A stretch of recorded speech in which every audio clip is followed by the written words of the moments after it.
Oh, yeah, it is that time again. Yes, it is. It is time for another Monday night live stream. And I'm super freaking pumped because tonight is going to be epic. It's going to be awesome, amazing, epic, fun, all those things. I'm so glad you guys are all here. Thank you so much for tuning in tonight. Going to be, I'm telling you, a lot of fun. So, happy freaking Monday. Every time I hit that go live button, I'm like, yeah, I'm ready. I'm definitely ready. If you couldn't tell, also, I'm like drowning in smoke wagon bottles right now, and this is so epic, just like the stream is going to be. Thank you guys for being here. Cheers to everybody. Woo, woo, woo, woo, woo. Oh, yeah. Oh, yeah. Hold on. I got to double check something. Okay. So, tonight, we are going to have Aaron from Smoke Wagon on. So once he pops in, I'll bring him in. But for now, I'm going to cheers to you guys. So cheers for everybody being here. Whoa. That was pretty solid, right? Pretty freaking solid. So cheers. Paul M is in the house. What's up? Also, I need to know what y'all are drinking. If you're not drinking Smoke Wagon, or if you're smoking a cigar, or you're just hanging out.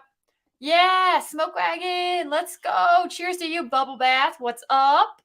Cool Runnings in the house. Cheers to you. Sugar Kitty. Joe Sullivan. What's up, Joe? Warm up, pour Blade and Bow before I fresh crack my BJ Root Beer Float 2.0. Ooh, solid. Love it. What's up, Dan? Cheers to you. Bear down. I'm sorry. The Bears are playing tonight, and I know that especially Tommy D is super jazzed for that game. I'm feeling pretty good after the Chiefs win. Feeling not so good after another K-State loss. So there's that. Smoke them if you got them. Let's go, Aaron. Yeah. Woo woo. I'm so jazzed. I'm starting off. So I started off with a pour of this one, the straight bourbon. So this one is at 92.5. This is the American flag. America. This is the American one. Well, they're all American, but delicious. Okay, so yep, smoke them if you got them. Cheers to you, John. Thanks for being here. Woohoo! Yeah, it's a lot of Smoke Wagon. It's a lot. I love it though. So good. So many good bottles. So much deliciousness right here. Love it. What is your favorite Smoke Wagon bottle right now? Tell me. Everybody go. Don't go all at once. What's up, AW? Cheers. Yes, I know. I'm super excited. Super, super excited. Killed my only Smoke Wagon a few weeks ago. Really hope they make it to Maryland this year, early next year. Also, I will try to keep up with chat tonight, but I'm not going to be as good. I'll catch up after Aaron's off of here, and I just want to make sure we're giving him all the attention. If you have questions tonight, be sure to leave them in. I'll pop them up as I can. Yes, Jeff, let's have some fun tonight. We are always going to have fun. Cheers to you, Scott Pigsley. Aiden, what's up? Myth and Lesson. Russell Single Barrel. Nice. Nice. Hello again, Whiskey Friends. Jeffrey Wack in the house. If you guys haven't checked out his channel, hello again, Whiskey Friends. Do it. There's also a lot of other amazing channels on tonight, so be sure to go subscribe. Sick. Cheers, y'all. Got 30 minutes left on the Stairmaster. Oh, nice. Putting in the work, then you get the whiskey, right? What's up, Carlito? Yes. Bring it everywhere, right? Just everywhere. That guy is whack. He's Jeffrey Wack. What's up, Richie Z? Look at everybody here. Everybody's here. IC86 is here. Papa Joe is here. Cheers. What's up? Uncut, unfiltered, every batch thus far. Oh, that's got to be my favorite so far. I mean, you cannot get enough. You guys remember that one, my whiskey of the year last year? Hell yeah. Hell yeah. Uncut, unfiltered. Look at all those. Uncut, unfiltered. Just saw uncut, unfiltered batch 155C on the shelf for $48. Wasn't planning on yet another bottle, but couldn't resist. Can't resist it. I have no idea. Oh, wait. 159G. That's what I got. No, wait. Is that? Yeah, 159G. That's what I got. I was like, what bottle is here? There's so many of them. Well, it's a good one. It's a good one. What is happening here? Well, Aaron's about to join us. I'm about to bring Aaron on. Cheers to everybody. I want to make sure I say hi to as many people as I can. Let's see here. Shredward, Dunny, everybody's here. So, John Timsey's here. Awesome. Okay, so cheers, David Smith. All right, so you guys, I am going to bring in the big guest of the night. We've got Aaron here from Smoke Wagon. So I'm just going to pretend you're all giving him a round of applause because I can totally hear you from my house. Oh. What's up? Hey, how you doing? Good, how are you? You got a lot of bottles there. Just a You few, must right? you must have written a nice email to Lindsay for her to I send you think all that. I was going to say Lindsay's pretty nice. Yeah, Lindsay Not to Lindsay should have everyone. I She's was gonna pretty say tough. some of these we actually have a few of the backup bottles too on the shelf. They're just everywhere. So we love it. Glad you could come on though. Thanks so much Oh, for of being course. here. My pleasure. So you're in Nevada right now? You're I back home, am. you said? I'm back home. I had quite the week.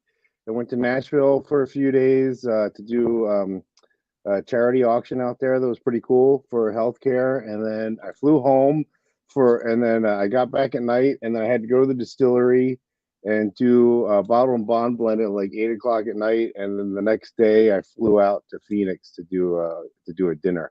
That was awesome. It was really cool. Wow. So you've been all over the place. No Yes, time, no rest for the wicked, right? exactly.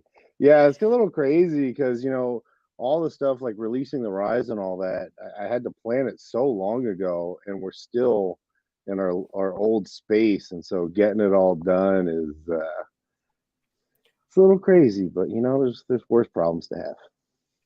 That's so true. Oh my gosh, the Rise are out now. I'm really excited. I know that we just got them into Colorado like in the last week. So Yeah, you might even have a malted before Colorado got those. I don't know if they've got. I'd have to look on the schedule. They might have gotten it by now. I think they did just at the end of last week. Like it all like mine came and that one showed up in Colorado. So it was like right at the exact same time. Right on. Have you tried So it yet, or are you waiting? no, I have tried them. I have. I did. I hadn't had the malted yet. Like I had the bottle and bond rye first. Like I've had that one for a little while and but then got the malted and I actually tried it earlier and it's really good. It was Oh, thank definitely you. it was something like totally unexpected for me, but I loved it. Like it Yes. had this totally different vibe about it, right? Like it's perfect for this time of year, especially going into the colder months. Um, Yeah, it's a great they, sipper for colder weather. they are definitely polar opposites. The bottle and bond is very soft, very delicate, very accessible, and the malted barley rye is just really big, very unique Mm. flavor profile with all that malted barley. And I think that's one I just think people are going to love it or they're not going to be into it. It's not. It's definitely not easily accessible, and it's probably not a flavor profile that people are looking at for a rye. But when I tried it, I was like, oh my god, that's insane. I love it.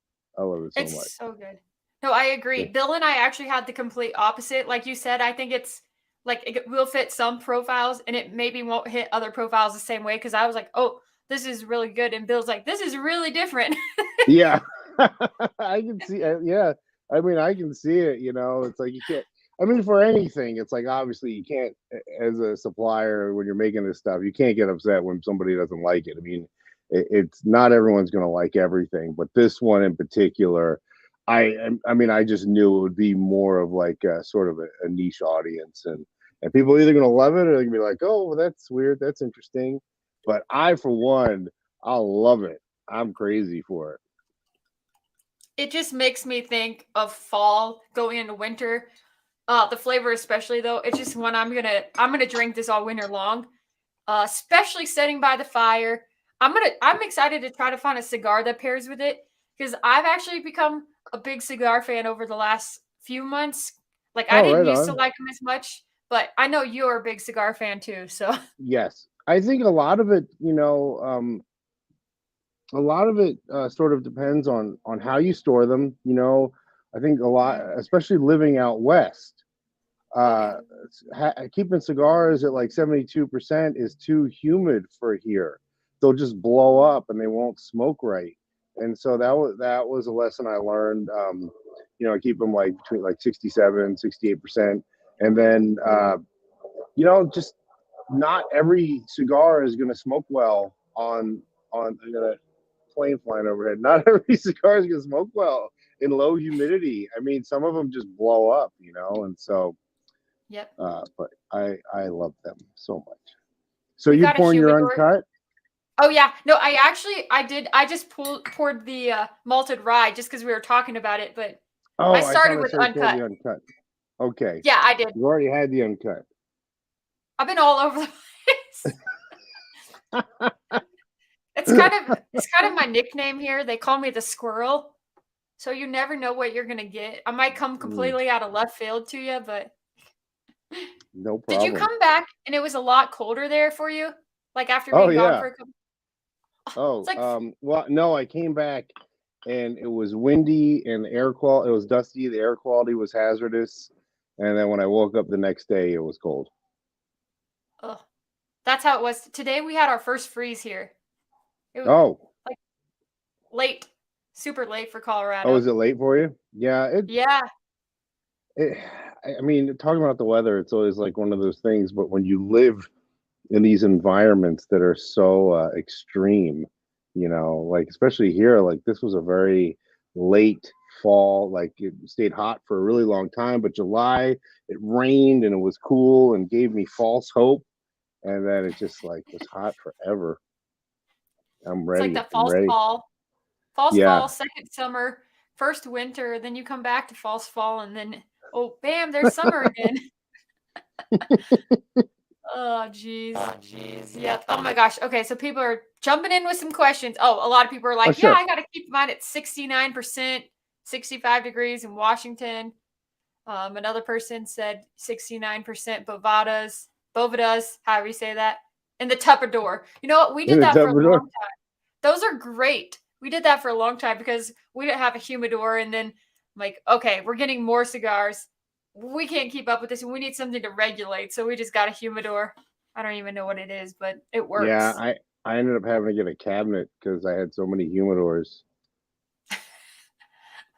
That is awesome. Mm. So I know a lot of Oh, people. sorry. The big question that people have, and they've been asking me, is like, "What's coming? What's new?" It's like, well, you've got the Rise out now, right? That's Yeah, new. the That's right. super new. Yes. Um, Yeah, the Rise, they both kind of came out at the same time. There'll probably will be a third one that'll do next year. It's just is kind of enough. Kind of enough going on for this year. for Um, sure. yeah. And then somebody yeah, mentioned the website, and Oh yes. yeah, it took a while to find like a really good online partner, and it was very important for me because I want the you know like I've really seen, like on secondary, it's like uncut no longer goes for big money because everybody can get it on the website. And even like when Uncut the Younger, that's supposed to be affordable. I mean, that's straight with no water. So you look at it, it's, when you look at the tax to the federal government difference and the amount of juice difference, probably like 25% more than what straight goes for. And so when people started gouging on that, we just like flooded the market, like put tons of it online to so that if people had big inventory and were overpricing it, they just kind of had to sit on their inventory and everybody could get it for a reasonable price. That's why I love that you do that, and I love your like perception of the secondary market because it's like gotta. Oh, it just drives me insane. Drives me Yeah, I insane. mean, it's there's always like not everything's black and white, and I understand like horse trading and maybe somebody got a case of something and there's somebody in an area that doesn't get shipped to, and so they're not really making any money. But it's like when I mean I haven't done a creative rare and limited in forever because the only reward for those for me is like people drinking them and being, well, that was really cool. I mean, the only stuff we're doing are the online only ones that are barrels that I planned back in 2020, where I took like a 7-year barrel or a 10-year barrel and let it sit out here for years. But I haven't like done, oh, let me do a special blend or anything like that because just I see it all go straight to secondary and like people aren't opening or anything. And for us in our space right now, we have to shut down production to do that. And so, like in 2 days, to put all the little neck hangers on, label it and everything, I can do 8 pallets of straight, And so it's just like, I don't know, just kind of took the fun out of it, I guess. Definitely. It it can definitely do that, and it's such a wild market. It really is. Yeah. Um, I got to try one of the rare and limiteds recently, and it was the wildest ride I've ever had in my life. Like it was like so crazy good. I all I needed to do after that was go eat a deli sandwich, but it was like literally pure like dill pickles, salted vinegar chips with like deli meat. It just, oh my gosh, it was the wildest thing, but it was so unique. Which one was it? Oh God, I'd have to look and see if I could ask my friend because Okay. I was I don't remember what it was, but it was definitely a rare and limited. I tried it back at a Bourbon Junkie meetup, but it was so unique.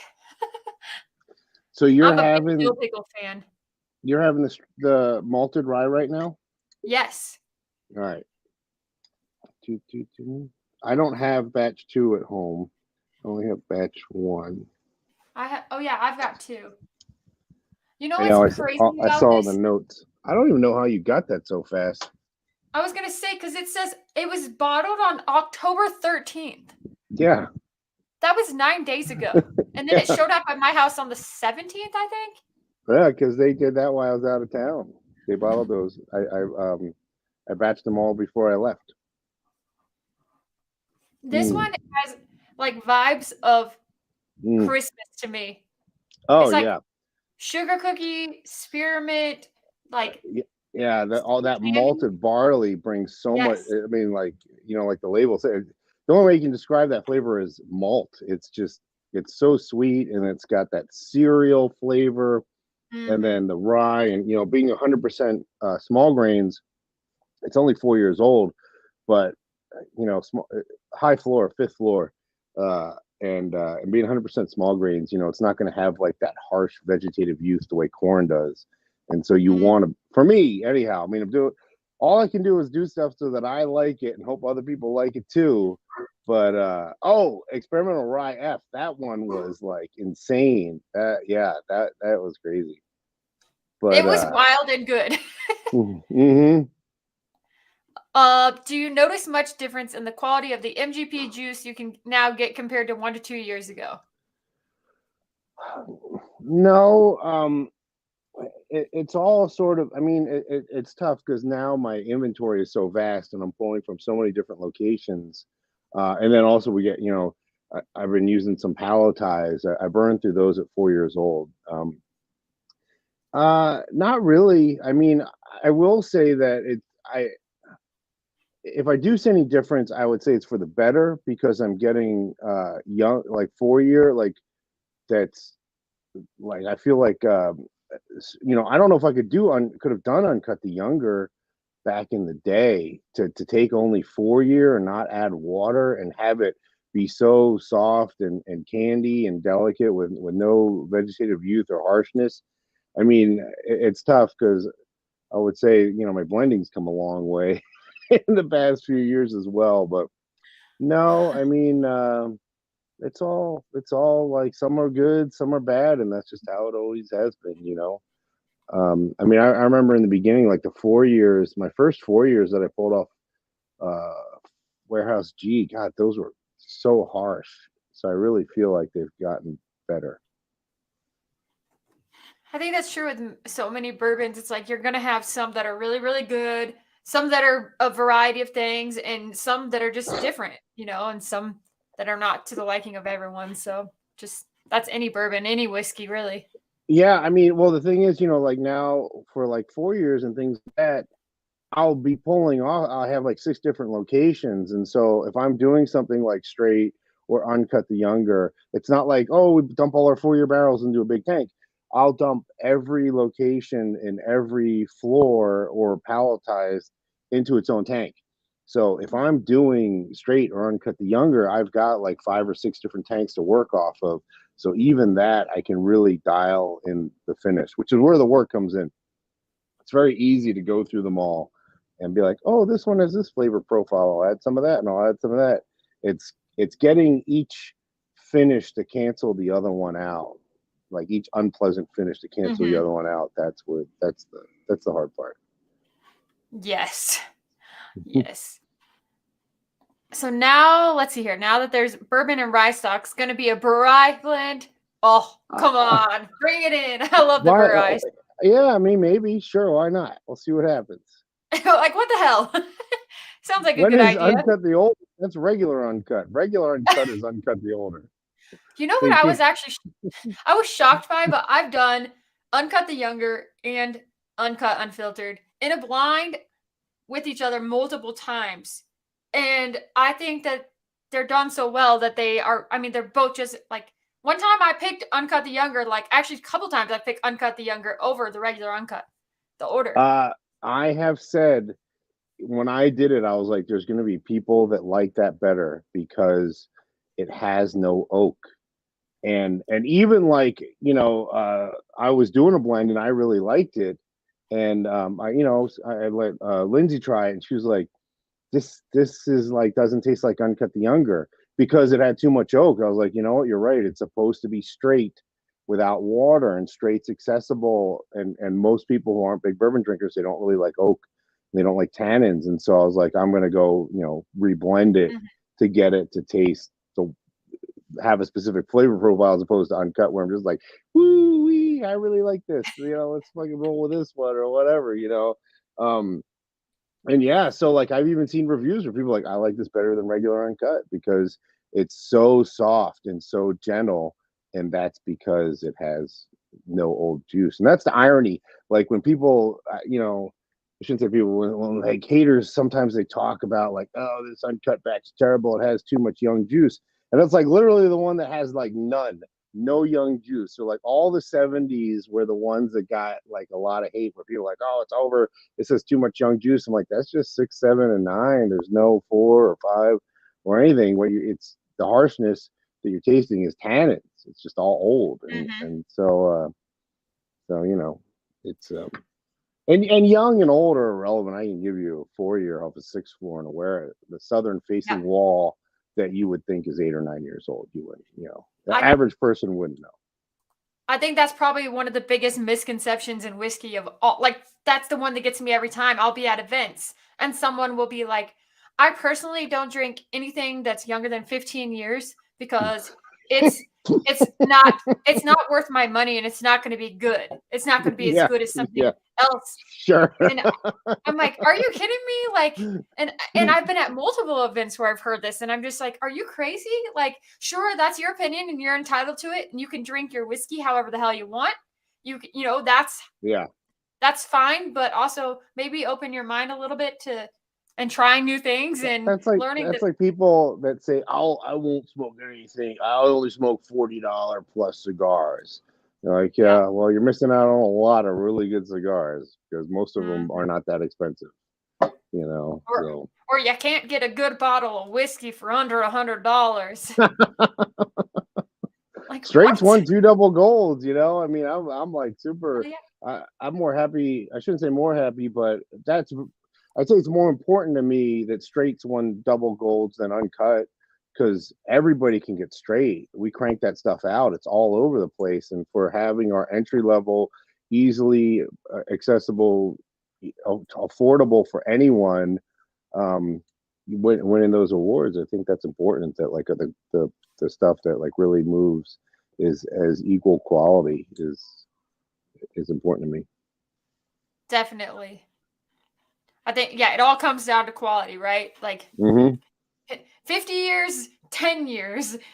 You can either be chewing on a barrel or you can be chewing on something with a wide variety of flavor and feeling to it. Yeah, So, well, and it's bourbon, it's not scotch. I right. mean, scotch is aged in a used barrel in an environment like where the I lived in Scotland. The winters are 38 degrees and the summers are 50 degrees. There's no temperature swings, there's nothing going on. It's in a used barrel, it doesn't have as much char. And so in those situations, I mean, you look at a 4 or 5-year old scotch and it's like looks like pee. It's so light, and Uh-huh. that's why they used to put them add caramel coloring and everything.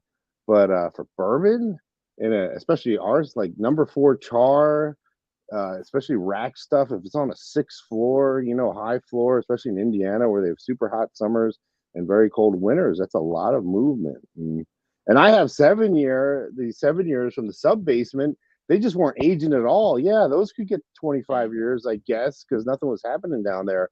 And so we pulled them out and brought them here so they'd actually start aging because they were so young and so harsh. Definitely. Okay, here's a question for you.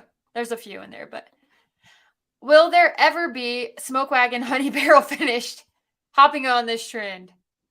No, because I don't like them.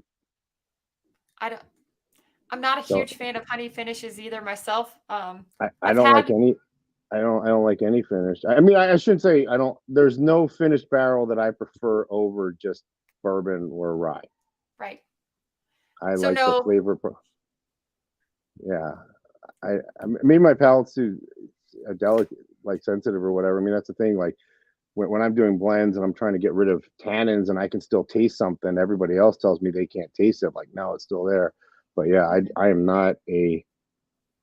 I tell this story. I've told the story a few times, but I went to a thing. I went to this trade show, and the Doc Swinson guys. I tried their blenders cut, and I was like, "Oh my god, this is so fucking good, man! I'm actually jealous of this. Like, you guys are crushing it. Like, is this your regular core offering? Like, no, that's like our special one.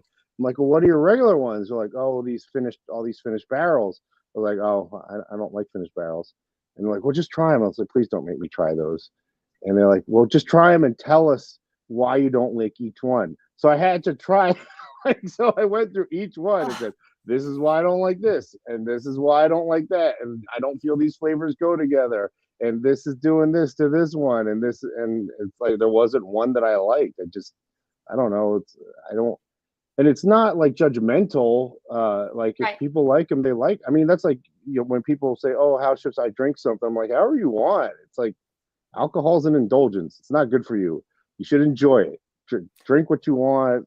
Put water in it. Put ice in it. Whatever you want to make a right. cocktail. Have a good time.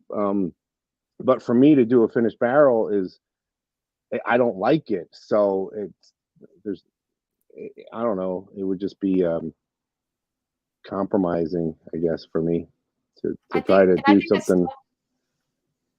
it's like compromising who you are and what you're about. It's really hard to put something out there that you don't love, right? Like Yeah, if you don't love it, how can you vouch for it? How can you say, okay, yeah, I don't really love this, but here you go, you can have this just because you asked for it. Like that's not the best thing to do, I guess. yeah, and on the other end of the spectrum, it's like if somebody doesn't like something like Uncut the Younger or Uncut or whatever, they're like, this is hot garbage. I'm like, well, I fucking love it, man. I've never I've never released anything that was a compromise or we had to get it out or like, oh god, we got to get this in a bottle and get it out the door Right, even though I need more time to figure it out. It's never happened. We'll rearrange the schedule.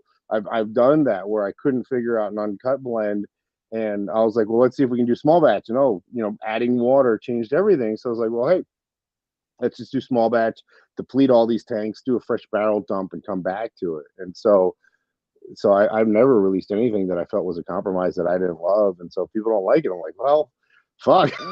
I guess our shit, palates didn't align on that one. I'm sorry. It's just how it is, you know. you're like that's who I am. Oh, damn it. I I think for me, when it comes to like stuff that's finished, it's really very hit or miss. Like a lot of time they're just super over finished and it just gets rid of like everything you want to taste in your whiskey, right? Like I want to be able Right. to taste I want to be able to taste the actual whiskey. I don't want to taste what it was finished in or and like Yes. if it is, it's Yeah. subtle and so that's how I feel about it. Uh, Bob Yeah. I guess says, you'd have to. go ahead.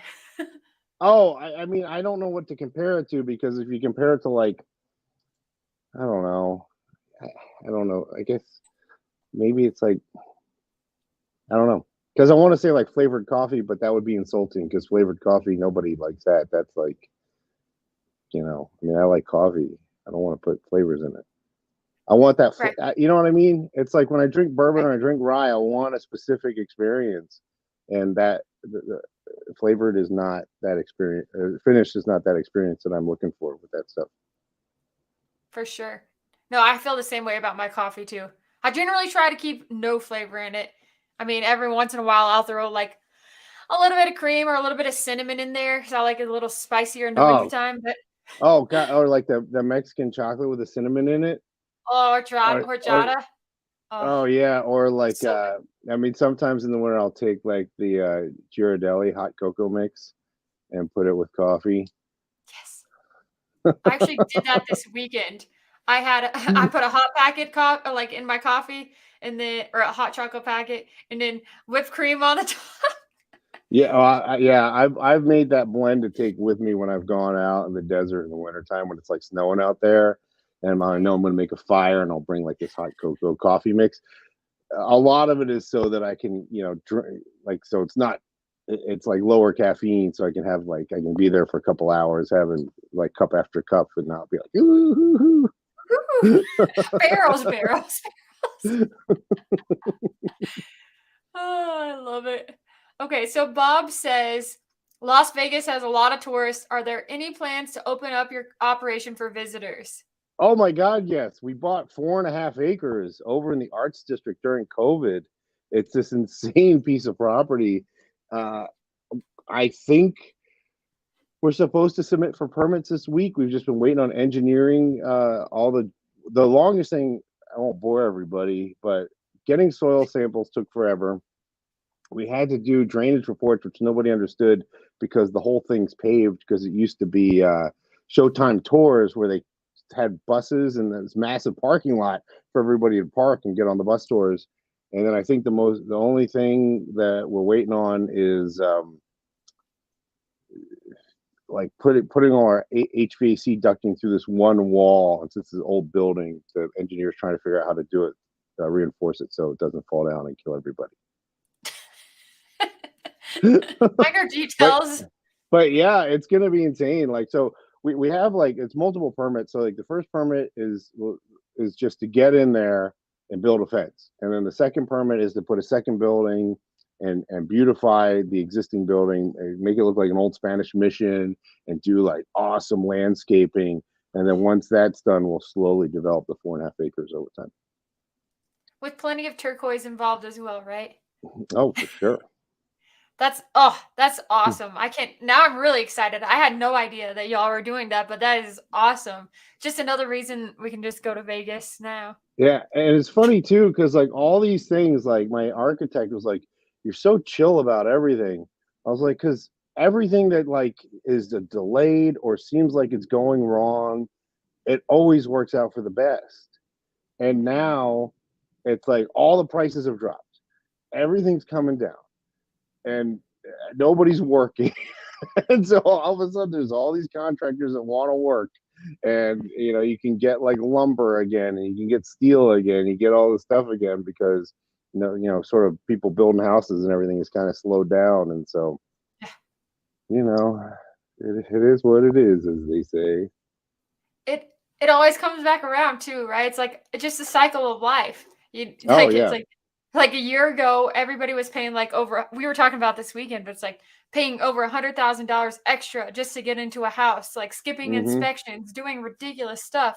And there was a lumber shortage, and then bam, inflation, and Yeah. bam, like so much for the housing shortage. Now there are more houses. There's a buyer's market. Like people Yeah. are everything's changed, flip-flop. All it takes is a few months and we're looking at like 7% interest rates.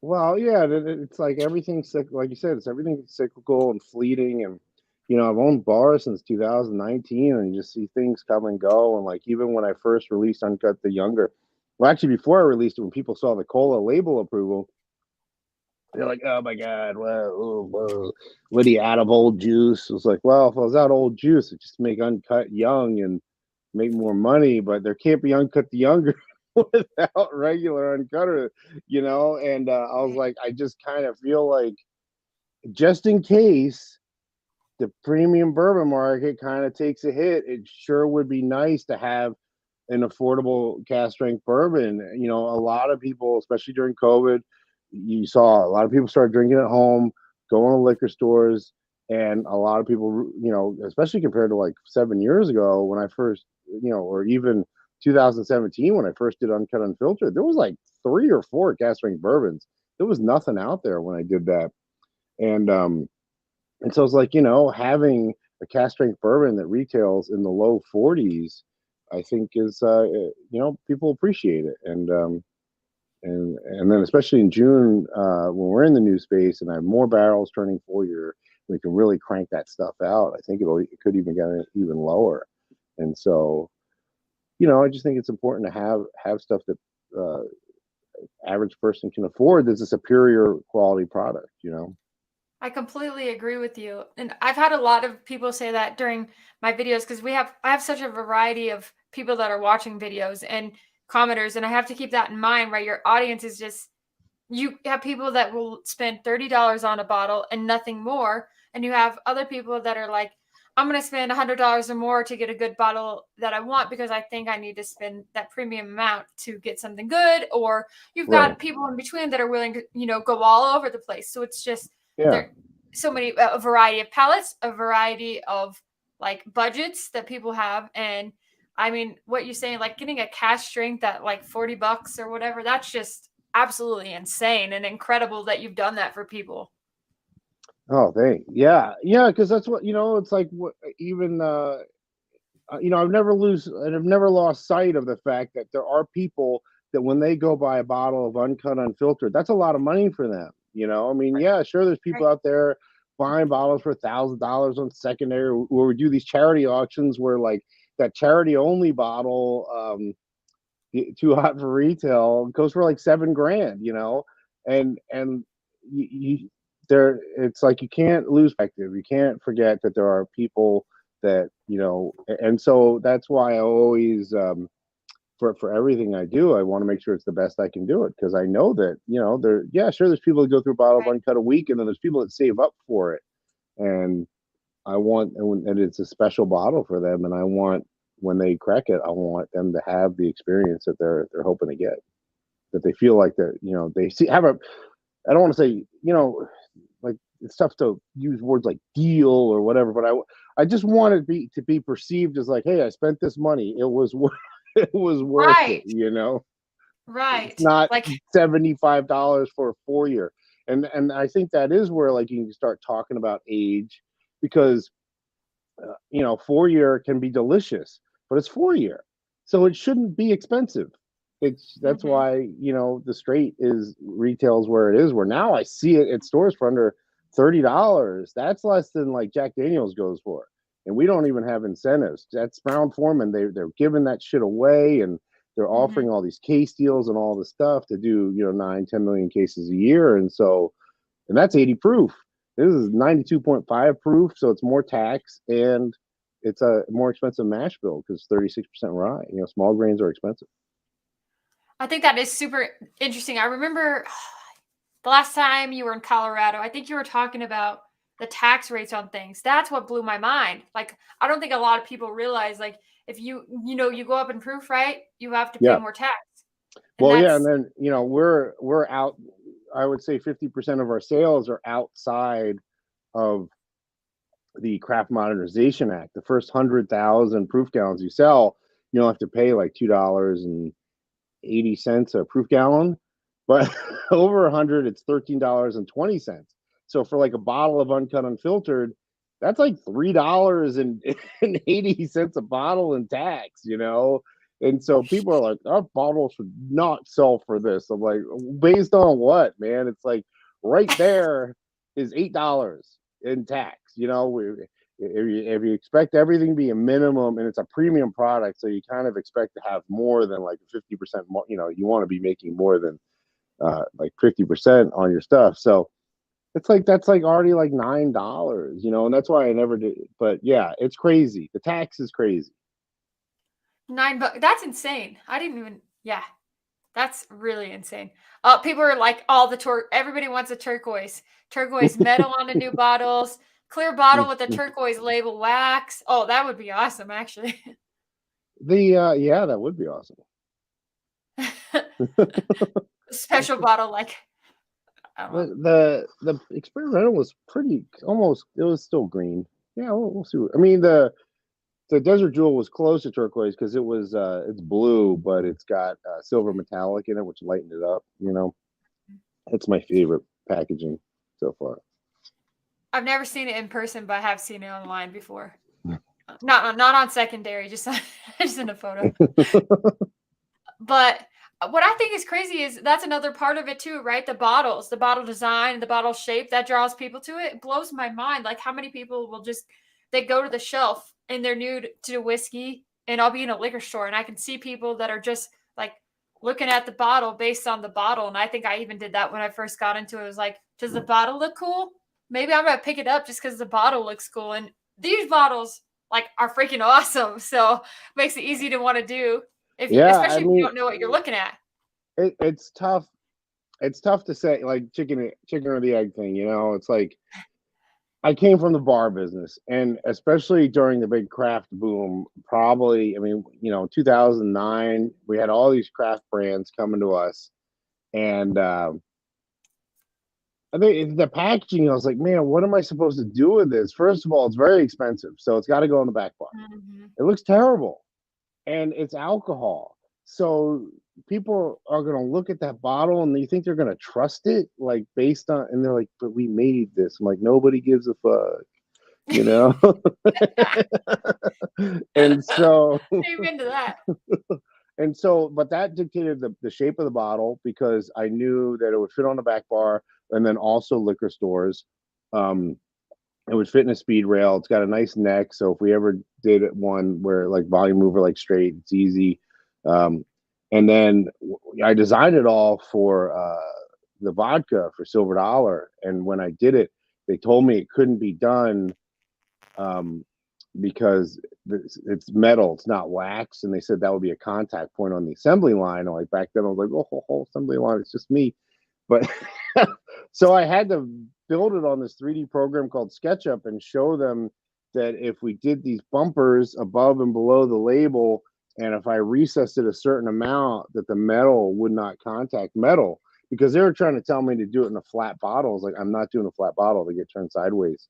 And Mhm. so, yeah, so they were like, "You're right, this will work." And so they sent me 3D models back that made mine look like kindergarten class. And then, and then they back then there was no 3D printing, so they would CNC it out of a block of lucite. So like 2 weeks later, you got your model. And I was like, "Oh Wow. yeah, this is cool." Like that's badass. Who hasn't bought a bottle because it looked cool? That's true.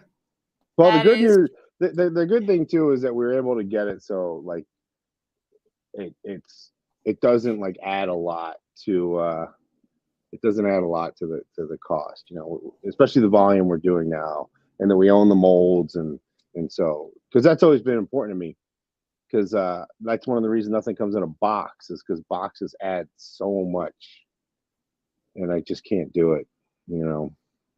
that's the thing. I think people are getting really crazy with these boxes, right? It's like, oh my gosh, it's insane. Like I'll see people. Oh, what was it? There's something that came out Well, recently. OFC, the OFC package at Mhm. that charity auction, they had an OFC bottle, and that thing is nuts. But I mean, it retails for like 3 grand or whatever. I mean, the distributor showed me what he gets it for. So would you see that for like over $3,000? That's like the retail price. That's insane. A bobblehead decanter. I mean, that would be freaking. Actually, I just want a bobblehead of you. Like that would be really cool. Scare the children. What children? No, there's none here either. I'm like, I don't see any. Not just there are people out there that drink bourbon and have children, and they had a bobblehead of me. I don't know. It might scare the kids. Yeah, exactly. Sugar King's like 4,000 Yeah, 4,000 a bottle. I guess then you got to do like a nice package, like oh, but I saw people, they were getting pissed because they bought a certain bottle and their store, I think it was maybe in Utah or like a state controlled liquor store where they bought one of these like highly allocated bottles and they didn't get the box with it. And they were just like, there's a whole Reddit thread on people losing their shit over the fact that they didn't get a box with their bottle.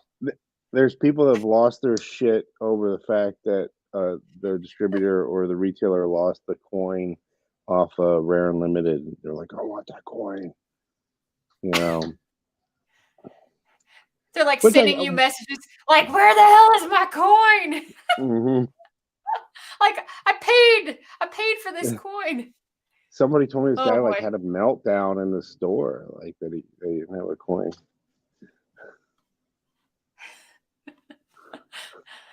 It's like it makes me think of that Christmas movie where what's it's like Arnold Schwarzenegger and he is like running everywhere to get his kid the one toy for what was that movie? It's back Jingle All the Way, I think it was. That's what Oh it yeah, is. yeah.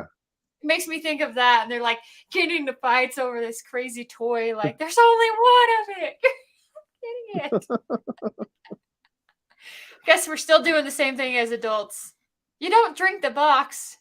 You don't drink the box, and then what do you do with it? I mean, like when you're, I don't know what you would do with it, and that's why I did the coin because I was like, oh, well, I did it for a couple reasons. One, so the whole concept of rare and limited, which I understand now, calling it that was a dick move.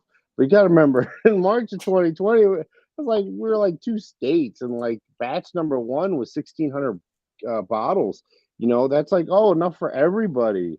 Um, and I just figured, hey, and I was looking at gift boxes, and like even the the box that like Booker's uses.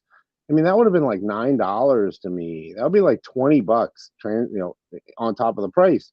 And so I was like, I can't do that. And so I just I figured, well, look, if we buy 10,000 bottles all the same, we'll get them for a good price because anything under 10,000 bottles, you start exponentially gets more expensive.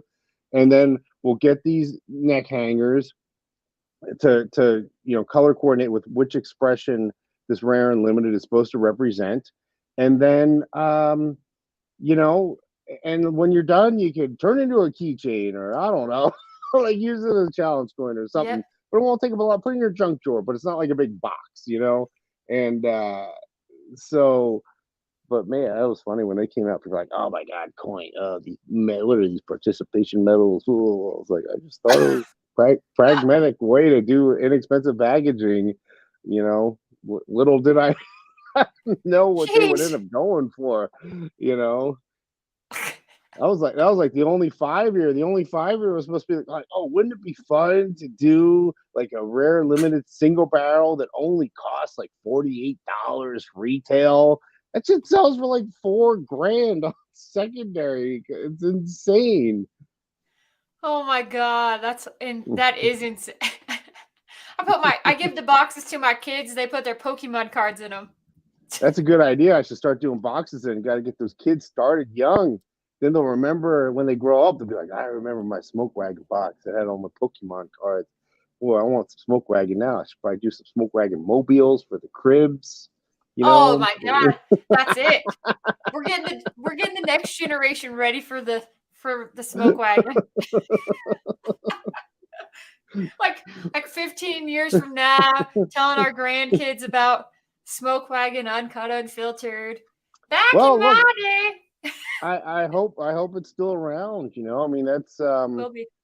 that's one of the things to talk about. Like people always like, oh, do you want to sell? It's like no, because the whole reason I was transitioning out of the bar business into this two reasons. One is like once I wasn't partying all the time, the bar business became boring because it's not intellectually challenging. There's nothing really creative going on. And so I wanted to do something creative. And I was like, all right, learning something new that's going to be a challenge. It's going to be intellectually challenging. It's like the other thing is there is an expiration date for me in the bar business. And not just where I will show up and people like, get out. You are killing the vibe. Like we're trying to party here, old man. And that'll never happen with bourbon. Nobody's be like, oh, there's this old guy making bourbon. What does he know about bourbon? That's a young man's game.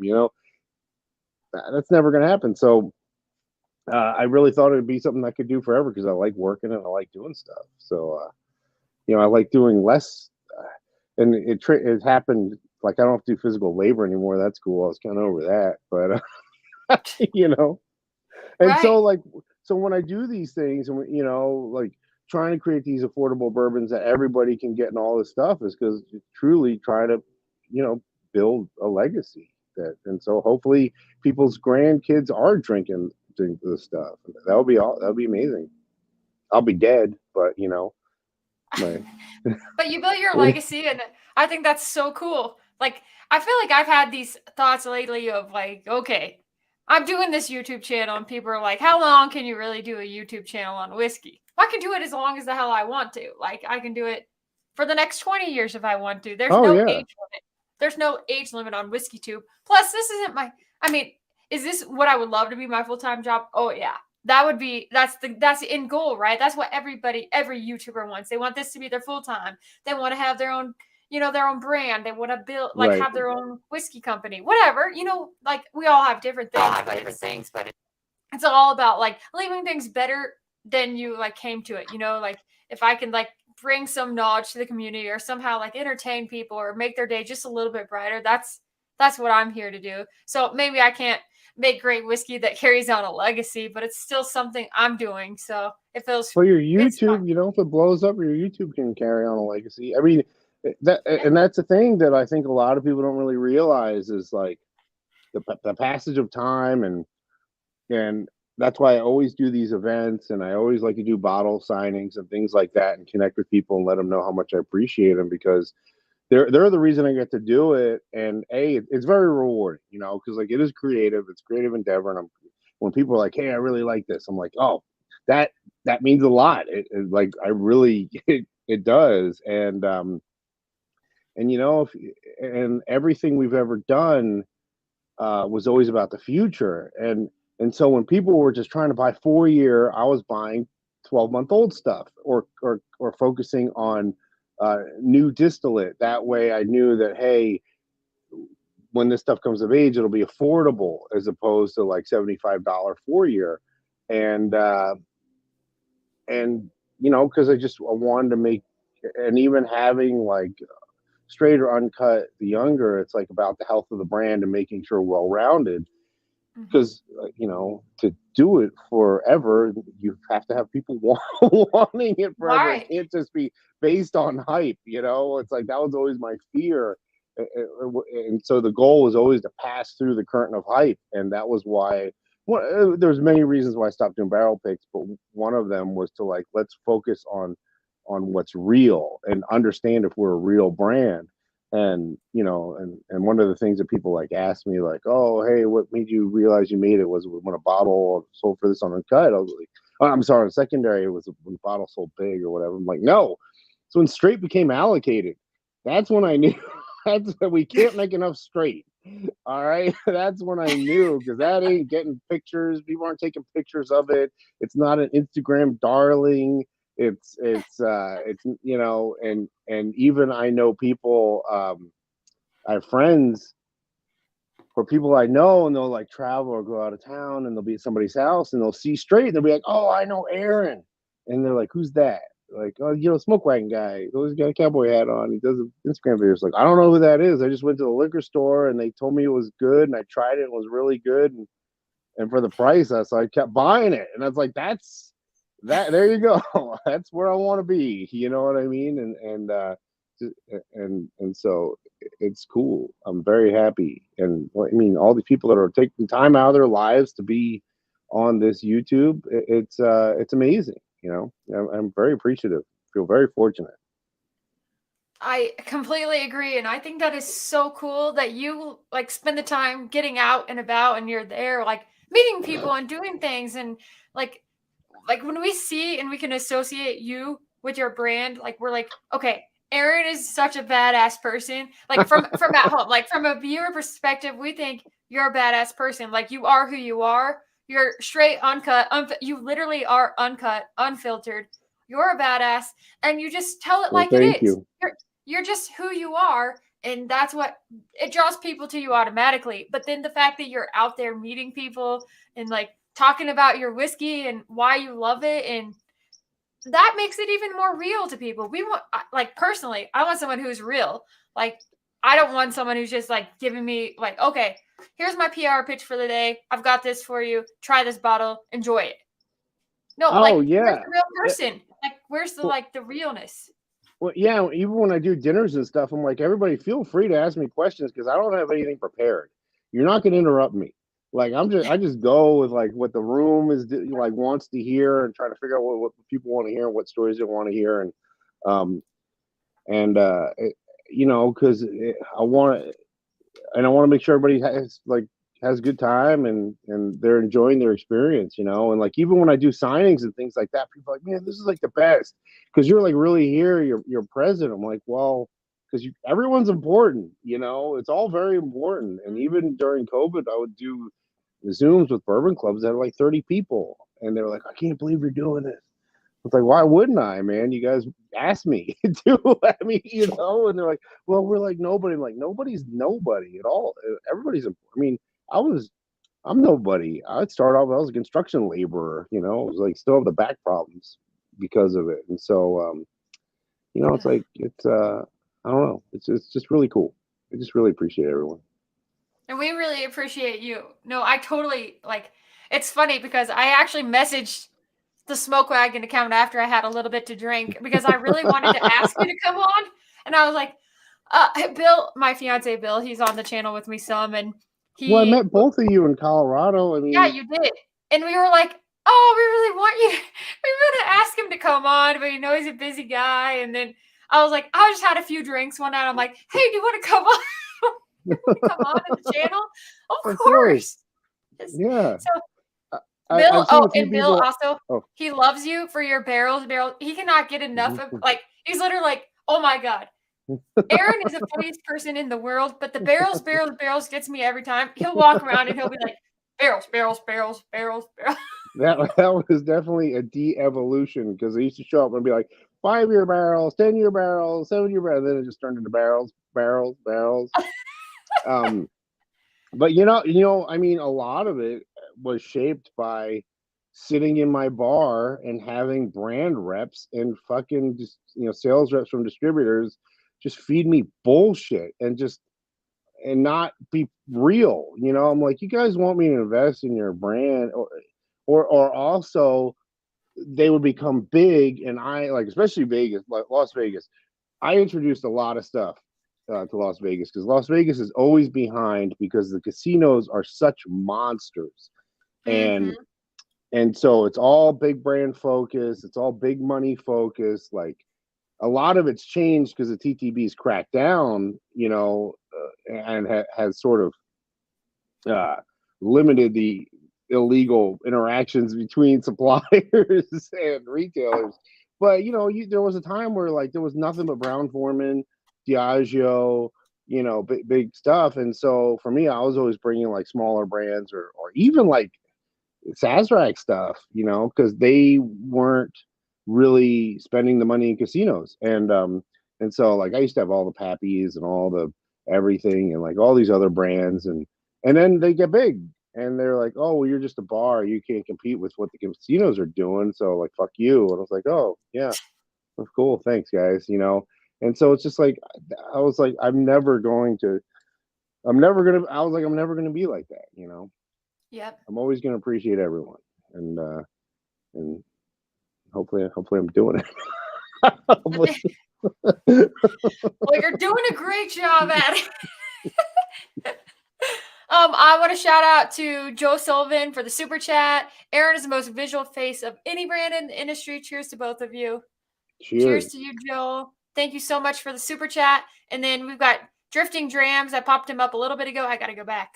Computer, where did I it know go? there's been a lot of I think this is the most amount of comments I've ever seen on a live stream. They go by so fast. I'm They trying to read them do. all. There's so many. Thank you so much, Ethan. Drifting Drams. You and Katie are amazing. Cheers. Love what you're both doing. Don't stop. Thank you so much. Oh my gosh. This whiskey community blows me away all the time, but we got the opportunity to meet so many of the people on here, like that are in the chat. When we went to Bourbon Junkie Whiskey Meetup back in was it August? Was it really August? That seems wrong. Yeah, I think it was August. Anyway, so it was in Michigan. And there were like 150 whiskey tubers, like just whiskey people, like part of the whiskey community, whether they were like YouTube or just people that follow YouTube channels. And everybody got to meet up and hang out, smoke cigars, drink whiskey, have bottle shares all weekend. Holy shit. It was insanely amazing. But it's really It is cool. amazing, you know. Like yes, yeah, and like what's really cool for me is like when I do these events or do these things, you know, people be like, "Oh, I bought this bottle when my kid was born," or like, "Oh, I got to see my dad and I brought this bottle," or "This happened and like we shared this bottle," and then even in the beginning, you know, with the in Yeah. December of 2019, in January of 2020, that was like that was like when Naz stole that barrel, and I was so stressed out because, um, you know, we tried to I me and the distributor hired this beverage attorney, and he was like, "Well, me." He's like, "You can't do anything when that stuff leaves your warehouse and you pay your excise tax. It is not yours. You can't get it back. You can't do anything." And and he was like, "The California law is that you have to give them 85% of it." And so when I told, you know, that the barrel was for bourbon enthusiasts, and he back I don't know how many followers he has now, but back then he had 100,000 followers on Instagram, and I don't know how big his club is. I started getting messages like, "How could you do this? You fucking suck!" And I was like, to hold my business partner, we were both on vacation in Montana, and I was like, "We got to do something." Like nobody understands what's happening. They think that we like, and I was like, "I need to do videos. I need to tell everybody like what the process was." And he, Mhm. you know, he's an attorney. He's like, "Well, just, you know, don't be emotional and just be clinical about it and describe Mhm. everything." And I did, and like everybody was so nice and so supportive, and I was so stressed out because we were like a nothing brand, and here we had this huge controversy that made it seem like, you know, that we didn't stand up for this bourbon group when I did everything I could. And it was like the messages I got and everything, it was so incredible, you know. It was really cool. It is amazing. It really like it blows me away. Like some I mean, you're still gonna have the assholes out there, but they're always Oh assholes, right? yeah. Oh yeah. For Like sure. they're always gonna be assholes, but But that's you just know, that's the life. thing. That's the thing that I tell people. They're like, you know, like people like you're talking about, where they're like, "I only want something that's 15 years old," or "I don't drink sourced bourbon," or blah, blah, blah, blah, blah. It's like, great, don't drink it then, because you're obviously have other problems with your personality, and I don't want you associated with the brand. When you show up, I'm sure people don't like you. They're like, "Oh God, this guy's here." And if you're like whatever brands you love, they're probably like, "Oh, that's pretentious. Yeah, that's the brand. That's the brand for pretentious assholes. We don't want that." So I'm like, "Good, don't drink it, man." Yep. Good. Leave it for everybody else that actually really enjoys it. Yeah, Like who the hell cares if you don't like it? They're just people that really just hate life too. They just don't they're like they want to yeah, find any reason to be mad. Oh yeah, exactly. there's so many. Oh, go ahead. Yeah, or this is their one moment. Yeah, man. I mean, well, yeah, it's like being able to blend it and age it, and the thing is, fundamentally, it's like if you like the taste of something, but you're not gonna drink it because it's sourced, it's like why? Or it's like, oh, I love the taste of this, but it's not 15 years old, so whatever. Whatever, who cares? Bye. I have a good nickname. Well, so there was this competition called Matt Madness a while back, and I don't know, you may have heard of it, but it's like ADHD whiskey. He's in Colorado, and he holds this big Oh yeah, competition. A lot of whiskey tubers. he doesn't like the malted rye, Oh, but he does well, he say can he just says be with Bill, and they can like not like it together. It's different. It is different, but it's I still like it. I get it when people have it and they don't like it. I totally get it. You know, it's cool. But the competition, okay, so the competition. If you see random Indianas in the chat, so I like during the competition, you know, you like have 30 seconds to get the nose, 30 seconds to get the palate and the finish, and you have like questions on each thing. And it's like they said, name the distillery, 30 seconds, go. I said, I I said Indiana, like right off the bat. obviously it was MGP. I know Indiana isn't a distillery, but I was so jazzed up and I was so new in the whiskey community that I was like, oh my God, it's Indiana. Like, no, I knew it was MGP, but I had like one of those moments where you wish you could take it back. Like, oh shit, I'll let my cart get ahead of my horse. So embarrassing. So they'll never let me live it down, but now I'm just going to laugh about it because that's what you got to do. So. Oh yeah. Love me all the source whiskey that Aaron blends. Screw the Oh, others. thank you. Thank you, Kelsey. I appreciate that. Yeah. Oh my gosh, yes. I agree with him. The amount of people who come in and tell me they only drink Kentucky bourbon, no rye, then proceed to tell me that everything we have available they've had already and they want something new. Give me something new. Yeah. Only Kentucky. Yep. Oh my gosh, it's great. There's so many. Oh my gosh, people are amazing. There's so many great comments in here. Everybody I loves you. know. Oh, thank you. So, big thunderstorms coming in at Fort Worth now. Hope I don't lose the stream. I love Smoke Wagon. I hope you don't lose the stream either. Yeah, we don't have any more thunderstorms for a long time. You don't get them when it gets cold. I was gonna say, do you guys ever really get thunderstorms out there? Oh yeah, in the summer. That's why I love it. There was years though we didn't. It was very like when I first moved here 17 years ago. Every August it was like living in Florida. Every day at 4 p.m. it would start getting cloudy and then just flash floods and big thunderstorms and like it was really cool. And then we had years where there was no monsoons. It was very depressing. But now they're back. That happened to us in Colorado. Last year we had like literally no monsoon season at all. And then we had the massive wildfire in December. Like just major. Oh yeah, so late in the season, right? In suburban Denver, there was a wildfire like wiped out an entire city. So it was crazy to think about because it's like you don't typically have wildfires that late in the year, but then it was just because we had no monsoon season. This year it was the exact opposite. We had rain, so much rain, like tons and tons and tons of rain. So yeah, it was awesome. A cigar for uncut, unfiltered. Well, it depends. I'll tell you who I've been really into lately. And they have been very consistent. So Aladino, the Aladino classics, I've been loving those, and the Aladino Reserva Corojos. All the Blackworks trading and Blackworks studio stuff, the Killer Bee Connecticut. The Defiance porcelain might be a little too delicate for uncut, unfiltered, but the Hyde one I think would be good for that. Any of the foundation stuff right now. I'm doing a foundation, the Wise Man, but the foundation, those Connecticut's. What's the other one called? Not the Wise Man. Those are all really good. Especially the latest uncut, like the summer ones, like the one we just had. They're very delicate. They're not like the big wintertime. Right.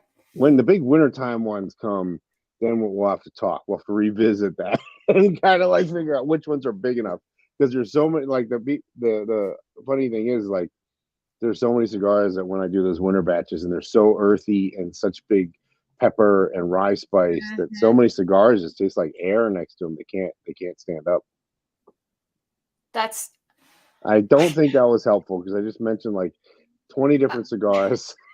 I can name two that I like to drink, but like you said, it depends on which batch I'm drinking it with. It depends, but I have really been a big fan lately of like the Flora de las Antillas, the Robustos, and then like for me the Alec Bradley Magic Toast is just like a really good, easy one to drink. I mean, like I can put it with many different bottles.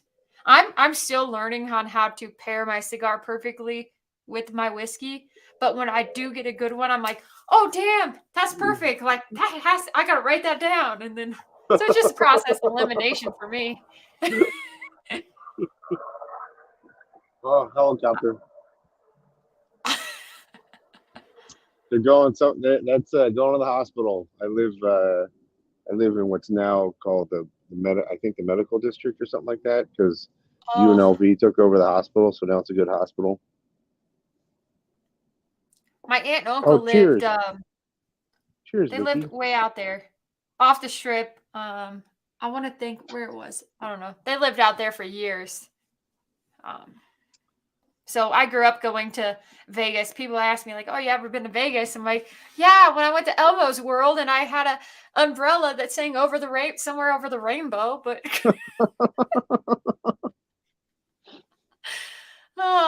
anyhow. Well, we've taken up a lot of your time, and I know you probably have other things to be doing, Oh but we've no, really well, I mean, I planned on being here until I think 6:30 was what it said. Hold on, perfect. I'm scrolling up in the comments. There was ones I saw. I can't find them now. There were so many. For a Oh, lot. Richie Z talking about the hate. Yeah, man. There's always gonna be haters. You know you're doing something right when haters, but as I always say, love or hate, it's all the same. It means you're in their thoughts. Yep, exactly. Oh my gosh, I'll never forget when I was a kid, my mom used to, she'd be like, Dara, just kill him with kindness. Just kill him with kindness. And you know what? Sticks and stones may break my bones, but words will never hurt me. And I was that kid. And I would go to school and I would tell kids, I would be like, sticks and stones may break my bones, but words will never hurt me. You can't pick on me. My mom said so. And then they would really make fun of me because they're like, are you kidding me? Your mom told you that shit? Oh, uh, jeez. Oh, my Lord. That's interesting. Stan E said, if Smoke Wagon could collab with any other distillery, who would you love to work with? Squibbin. Loaded. MGP, right? Sorry, Penelope. that wasn't a real answer. Um, who would I? God, that's a tough question. I think the guys that I got along the best with so far that I really liked were the Doc Swinson guys. I didn't meet the blender. I met the owners. Um, I don't know who else. I haven't had a lot of contact with a lot of people, and Have you ever unfortunately, met I Mike haven't. and Danny from Penelope yet? Yeah, I met them in Georgia briefly at a dinner. Like we were like at the trade show. We were both so busy, I didn't really have time to talk to them. Those guys are a lot of fun. Like personality wise, I feel like you guys would match a lot of like on the same level.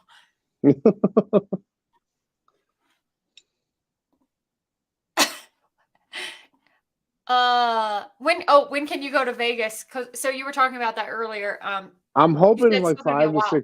5 to 6 months. It all depends on how long it takes for the permits to get approved. I mean, we have a great relationship with the city, and they're all waiting for them to be submitted. So hopefully that'll only be a couple weeks. And I can't imagine. I shouldn't say anything. Hopefully the build out doesn't take too long. Sure. I know how construction goes. Oh, the Anything can bundle, happen. yeah. I Oh, hope you like the awesome. rise in small batch. By the way, small batch has been so I love small batch. I It's don't great. drink it as much, and every time, but I do drink it when I go out or when I'm doing events because it's lower proof, and I don't want to be drinking uncut, unfiltered all night. Right. I want to, kind of stay relatively sober. And every time I have it, I'm like, man, small batch, fuck, it's so good. And that small, because of the price point, small batch has really been blowing up. Like we've had to bottle a lot more of that lately because it's under 60. And so anything under 60 right now with the way the Yep. economy is really just, and I love small batch. It's all, It's and great. people say, which one would you want to bring to a deserted island? I'm like small batch because I am never not in the mood for small batch. I love Sometimes on that question. What would you bring to a deserted island? Because we're actually doing a video on that soon. Cat out of the bag, but we're gonna pick like 5 whiskeys that if we had to be on a deserted island that we'd bring with us. But it's a good question five? because That's a lot. That you loaded up at your deserted island. You got 5 of them. These but people you only only get ask me. 5 for the just pretend you're stuck on that island for the rest of your life. Like what are you gonna Well, bring? people ask me when they ask me which one. I only get to bring one to my deserted island. I could you get five. I mean, you're pretty lucky. Your deserted island's gonna have like a bar. It's gonna be like little tiki torches and drinking out of little coconuts. I mean, if I will, oh hell yeah, give me all the coconuts. I'm gonna be scooping those suckers out. Yep, making cups out of them. No, I love the small batch though. Man, at 100 proof, you can't go wrong. What? Yeah, 100 proof, right? Yeah. 100 proof, yeah. That's where it all But began. I feel like we go through more of the uncut unfiltered than any bottle in our house. Like we've literally probably went through 5 bottles in the last 8 months. So Oh, right on. Yeah. I we're love we uncut unfiltered. Don't get me wrong. I love it. And the 159G is beautiful. It's kind of oh starting to yeah. transition out of the super delicate summertime ones. It's getting a little bigger, a little more of Yeah. a flavor journey.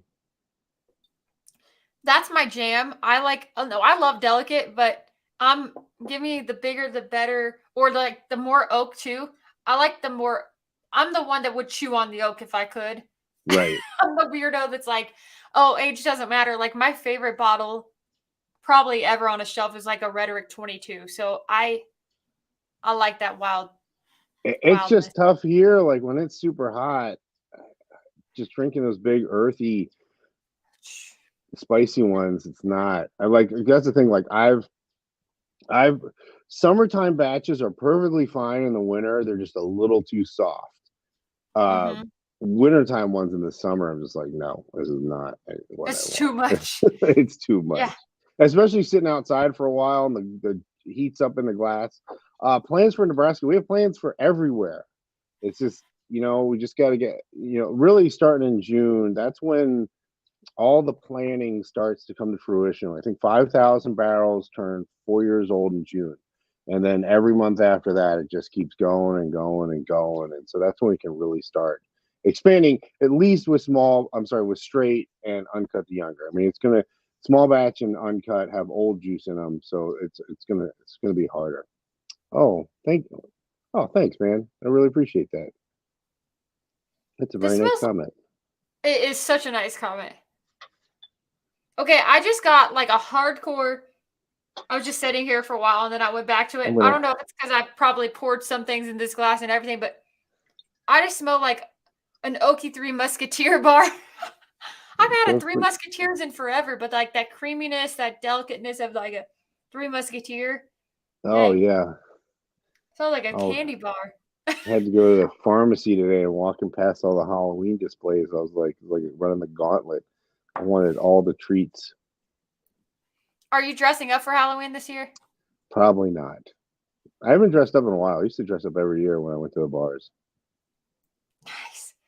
We're gonna do a Halloween stream next week, and Bill and I've been planning our costumes for a while. He's been growing out his beard, so he has a nice thick beard going on. He's got a little more gray than the guy we're going for, but I stay was tuned. I was a caveman once and wore a fake beard, and I've done two costumes where I wore wigs, and that is the worst. Wearing those cheap Halloween costume wigs, it's like putting a plastic bag on your head. It's so hot. It was even hotter than when I was a bunny. I wore bunny rabbit costumes. That was pretty hot. I was like, what is wrong with me? Why do I keep doing these hot costumes? And then like I went as a caveman, and that was just like wearing this thing that was like kind of like furs, but you're basically not wearing any clothes. And I was like, this has to be cooler. But the beard and the wig, I was like, no, I fucked up. It's hot. It's like if your head's hot and your feet are warm, your body's just gonna be like roasting. Oh yeah. Oh, I'm wearing a Right. wig next week. Well, barring the fact that I can actually find the wig, I have been searching forever on Amazon for this perfect wig, and now I've been like going to all these costume shops. I'll find the wig, but What's the wig? it's Like, stupid. can't tell me it's a secret.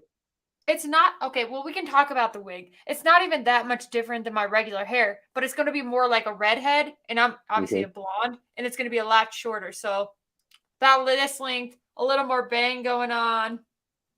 So I got to find a wig to hide all this hair, which I could probably just go find a spray and like roll it up just enough to where it worked, but I don't know. Or just cut it all off, right? It'll grow. It's hair. Let's see here. Anything good? Are there more 8 and 12-year private barrels in the future? Well, 12-year, it'd be a while. 8-year, yeah. I think when I have enough sevens, I think that's when we'll start doing them again. You know, I don't, we're not going anywhere, and um, obviously I wouldn't be able to do any now because we don't. There's no time because we're still in the small space. But when I do them again, they'll be a minimum 7 years. That is one of those things where I feel that age does come into play when you're doing a single barrel, Mhm. especially because no matter what you do, taking the man hours to bottle a single barrel is versus like, writing on a label and doing all the special stuff.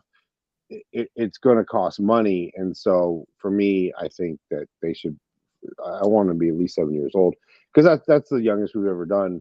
And I want people to be like, oh yeah, I don't want it to be like, remember when smoke wagon barrels were good? And now all we can get is like 5 and 6 years and they suck. Fuck Aaron, what a dick. I want, I want them to be good. But granted, people will say that. I mean, it's like people Oh, like, I'm sure. remember the first uncut ones that are so good. I'm like, you guys are out of your fucking mind, man. That was like 4 and 8 year. That's all I had. They were not nearly as good as like these past summer ones. These summer ones were like, oh, so amazing. So I think everybody's always going to be nostalgic for like, things you can't get anymore. Uh, but yeah, sure, we'll do them again. And I think the timing will be perfect too, because I think like sort of the bourbon craze will sort of taper off and it'll be back the way it was. Because it used to be so much fun. It was such a great way to connect with people. And then when we stopped for a couple of reasons. One, like I just wanted to focus on the core expressions.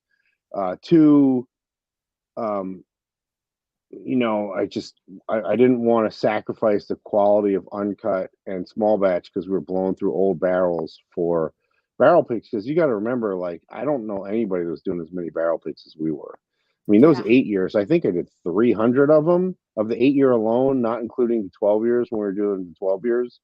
And and then we started getting the POs, like everything blew up, and I was like, oh, we can't do this anymore. And then like we went through the list, and like that list was great. And then we had a new list, and it was 3 days. And I asked Lindsay, I was like, oh, where are we at? It's been like 3 days. Should we just bust these out and then stop? Like, maybe was it like 50? She's like, no, it's like 250 already. I was like, what? And she was like, yeah, it's not the same. Like a lot of these guys, I will go to their Instagram and they don't really have an Instagram, and it just seems like it was opportunists. It wasn't like the bourbon guys, you know what I mean? And so I Mhm. was like, oh Jesus, now we got to vet everybody because they're just trying to Ugh, capitalize on the popularity of our barrels, and so they just want to sell them and make money off of it. It's not like a special experience for people. So it's like, yeah, for fuck sure. this shit. I don't want to do this. Ugh. And so I think when we start again, it'll be fun again. Get to actually Make connect whiskey with people. drinking fun again. Make barrel picks fun again. I'm trying to make bourbon fun again. That's why I do all the holiday bottles and everything, and Oh, I love them. and especially using straight, the affordable one. And like Yes. the red, white, blue ones. We did those for all summer. Like everybody should have got one if they wanted one, unless you live in a state that doesn't ship to. Because we had tons of them online. Halloween bottles. We Oh, did those are badass. The glow in the dark. we did 7,000 cases of Holy shit. those. Yeah. That's why there was we only did batch 1A and 1B for the malted, because we had to hop on the Halloween bottles and get them all done before it was too late because we were doing so many. And so yeah, so it's fun. It's like I like it, like yeah, if I can make it glow in the dark, let's have a good time here. And I know there's like people out there like, oh, the gimmicky holiday bottles. Yeah, I don't No, know, I man. love them. Yeah, I love them. It's fun. I love designing them. It's super fun. I love seeing them. I like having them. I have a good time making the videos. I mean, And that's the thing. Everything's fun, you know. It's cool. It's cool to have gotten to this point with like no angel investors, no equity partners, nothing. We just still do whatever the fuck we want and have a good time. And even like recently on the Facebook, like someone was talking shit about the riot, and I like laid into him. And this other guy was like, "Oh, I can't believe how you are as a company. Whoever's running this should be fired." Like, it's me, motherfucker. I'm the Like one. I'm it. I'll fucking tell these assholes whatever I want. Fuck them. We don't need them. I'm not gonna bend over backwards to win over some dick. I'd rather just have the people that appreciate it and that are cool. You know, like Amen to because that. there's no, you know, and I mean the only reason I want to grow is because I feel bad, like the guy in Nebraska or people in Florida. Florida, you guys, you're a monster state. We hear these expressions, monster states, right? And you don't really get it until you get into one. And Texas is a monster state like Florida. And when we got into Texas, and it was like, holy fucking shit. Holy shit. Like, it's insane.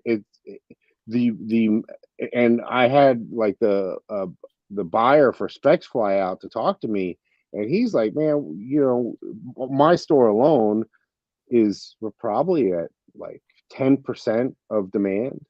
It's like, fuck, you know, and I know Wow. Florida will be like that. And so I don't want to be spread too thin.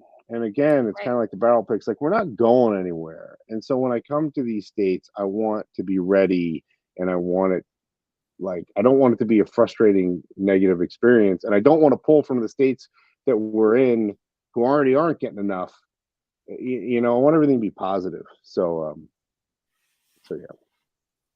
I love it. And oh, Amy shared the link, but it's so great because usually I'll put on like email alerts. So if a bottle comes back in stock that I'm like keeping an eye on the site, it'll be like, oh, the bottled and bond rise back in stock or whatever. And I'm like, shit, blah, blah, blah, order. Like 5 seconds later, it's like, got it. Somebody's asking what batch was the last of the summer style. Yes. I mean, these 159s are close, but I would really say it was like 157s. The Uh-huh. 157s, and 158. The 159s really start getting a little. They're not quite as. The only way I could describe the summer ones was round. They just were so balanced. This, let me make sure I'm not talking on my ass. Mm. Yeah, this is oakier than the summertime ones. This has some oak to it. It has some black tea. It's got some black pepper, like black and white pepper. Yeah, on the finish right there, I got big char, big black tea. So I would say probably 158 is where it stops, and then 159 is going to be more of a flavor journey, more of getting into the dark. You know, it's not like super earthy, except the finish. Like I'm saying, you're getting some black tea, getting some char. My tongue is tingling. Mm-hmm. The 149 was weird. I don't know what happened to that one. That was like a standalone. I do like it, but it is a weird one. But the 150 to like 158, all the letters, they're just so creamy and fruity, and it's like they're perfect for the summer. And like caramel, but like the caramel's light and delicate. Like this sucker, this is good. I'll tell I you feel what like I get a pairs little. what pairs this pairs very well with this Lancero. If you can find one of these Lanceros, I bought a box of them because I knew they were going to get hard to get. I feel like I get a little bit of Mm. like black licorice out of this one, just on the Mm-hmm. nose. I have just not like, Mm. yeah. I went back to it, but But yeah, there's definitely oak on this. The midsummer ones, there's mhm. no. Oh, this is good. This is perfect for this weather. It's great. Perfect for the. Mm. It is. It got cold. Like for us, it just like snapped into cold, and it feels great. But this is it's good. Man. Thank you so much, Mike Franklin. Mike says thanks for the entertainment. Love Oh, Smoke thank you, Wagon. Mike. Appreciate Yeah. it. Thank you so much for the super chat, Mike. Really, really, really appreciate it. Uh, AW, I'm with you. I love them all, but those summer ones, man, they're it's much easier to do the winter ones because to bury the oak, you know, the irony of everything is again going back to age. and you need the older juice for the creaminess. Otherwise, it's going to be too thin. I guess where we've had. I mean, I don't know AW. I don't know if you've had Uncut the Younger, but Uncut the Younger is like fruity and creamy and candy. I mean, they are. Yeah. They're. I mean, they're not Oh as yeah. complex because it's all 4 year. It doesn't have any 7 or 8 or 9 year in it, but those are very delicate and easy drinking for sure. Definitely. Ah, I didn't even realize that you made them more toward like seasonal, like versus summer versus winter. But now that I know, I'm like, okay, like palette wise, it makes sense that I like the winter batches more than I like for personally. Like I Right. like something that's a little more Gives you like harsh the and in oak. your face, a little Yeah. more oak. Yeah. AW says, yeah, I have batch one of the younger, but I do prefer uncut, unfiltered. They got better. Batch one, I learned some stuff. I learned some things with batch one because I had never done an uncut 4 year before, and everything changes. Everything changes not so much from my blend to the tank, but from the tank to bottling. Because when you bottle, um, it passes through two filters. One's a basket filter, which removes all the char, and the second one, for the bourbon, we do a 1 micron filter. For vodka, it's 0.2 micron because vodka is so low proof that you want to do 0.2 micron because that'll filter out any bacteria. And then 1 micron will just filter out dust, debris, like hair, or anything that you really don't want in there. Wow. It's not going to change the flavor profile, uh, but it does remove char. And so uncut loses a lot of the tannins going through the filters because the char is removed. That did not happen with Uncut the Younger. So the first one didn't, I thought, oh, I was like, oh, it's got a little bit of tannins, a little bit of black tea, that'll go away. And it didn't. So when I do those now or previous the batches since then, I made sure that it tasted exactly how I wanted it to taste and product versus uncut, which I'll have it be a little oakier because I know it's going to go away. And so I don't think I think the other batches are a little lighter, a little more delicate. But you still might like uncut better because it's going to be way more complex. Guess it Which, depends on the day. For me, it depends on the day and the mood. I can change my mind a million times, and I'm a woman, and I have a right to do that, right? of course, yeah. That's why Whatever there's you so want. that's why there's so many different things. I mean, that's the thing that, and like when I was in New York, we did this one tasting, and it was too early. Like nobody really not tasting, but bottle signing, and no one really showed up. It was just too early, and I had so many others scheduled in that pretty much area later in the day. But it was a very high traffic liquor store, and they had Uncut the Younger priced accordingly. And I had people coming up because like the distributor like was offering samples, doing tastings. I haven't done tastings in so long where I'm like, going through everything and selling it, and people not familiar with the brand, not knowing who I am, and everyone that came up bought something, and that was like, okay, this is where I want to be. Whether it was uncut, unfiltered, small batch, tons of small batch. Like, small batch has always been the crowd favorite. And then they would look at the price. Like this one woman was like, "This is only like $55, whatever it was at that store." She bought like a case. She was like, "Hold." She was like, Mhm. and that was the general consensus. Like, not only this is good, but or better than what's out there, but the price is so much better than what's out there. And so, I was like, okay, we're there. We have something for everyone, and that's kind of where I wanted to be.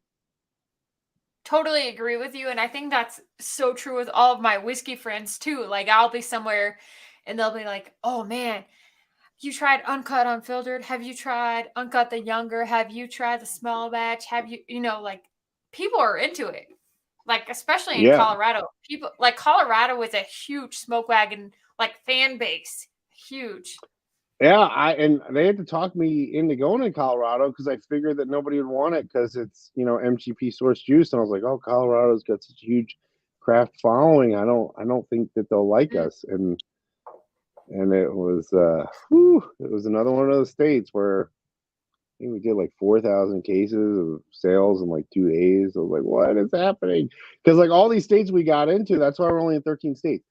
So we got in all these states kind of at the same time. You know, the buzz was out.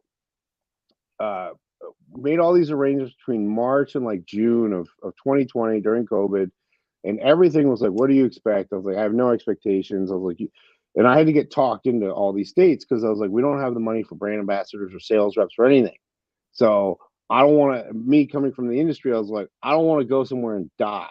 But let's focus on liquor stores because that's where we want to be. And everyone was saying, let's get into bars where they'll try it and then they'll go to a liquor store and buy it. And I was like, you guys don't know what the fuck you're talking about.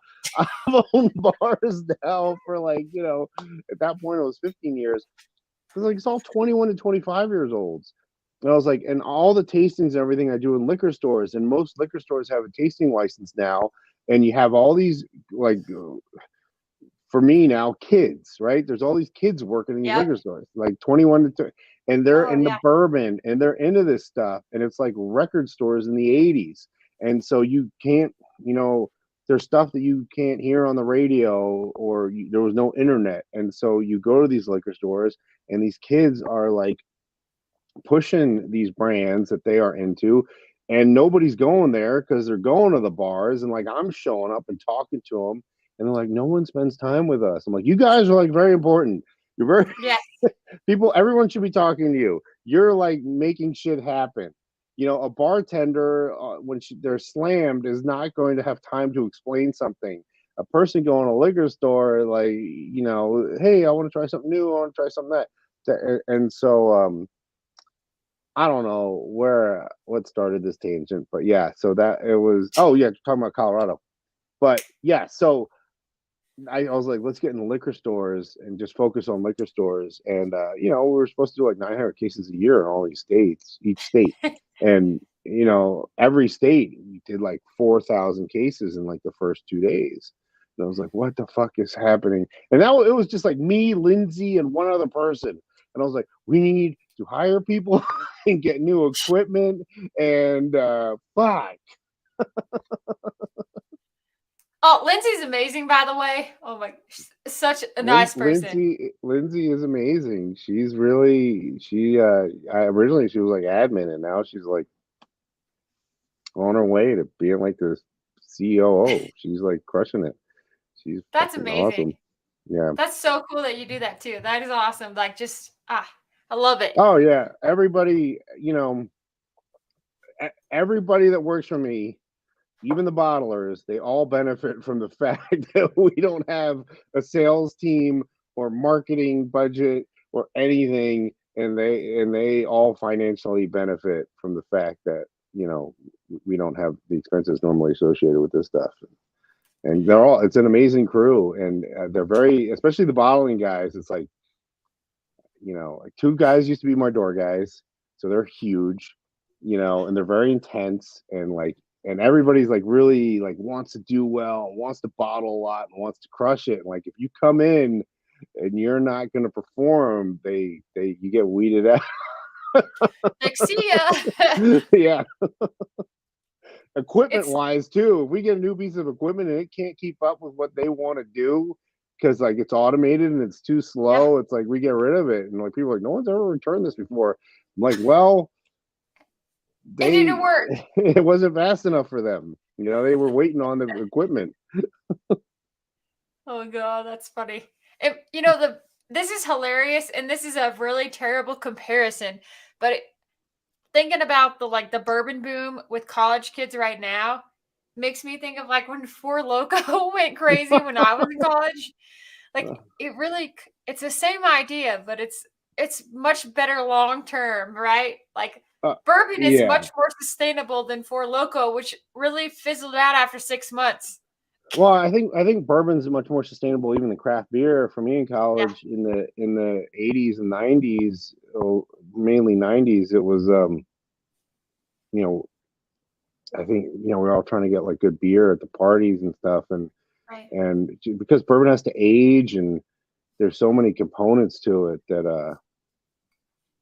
I think it's more sustainable. Whoa. you know you're in Colorado. You pop your corks and it's like steam comes out, or it's like we're gonna. One time I opened a cork and it literally exploded off. Like, Well, that's the thing too.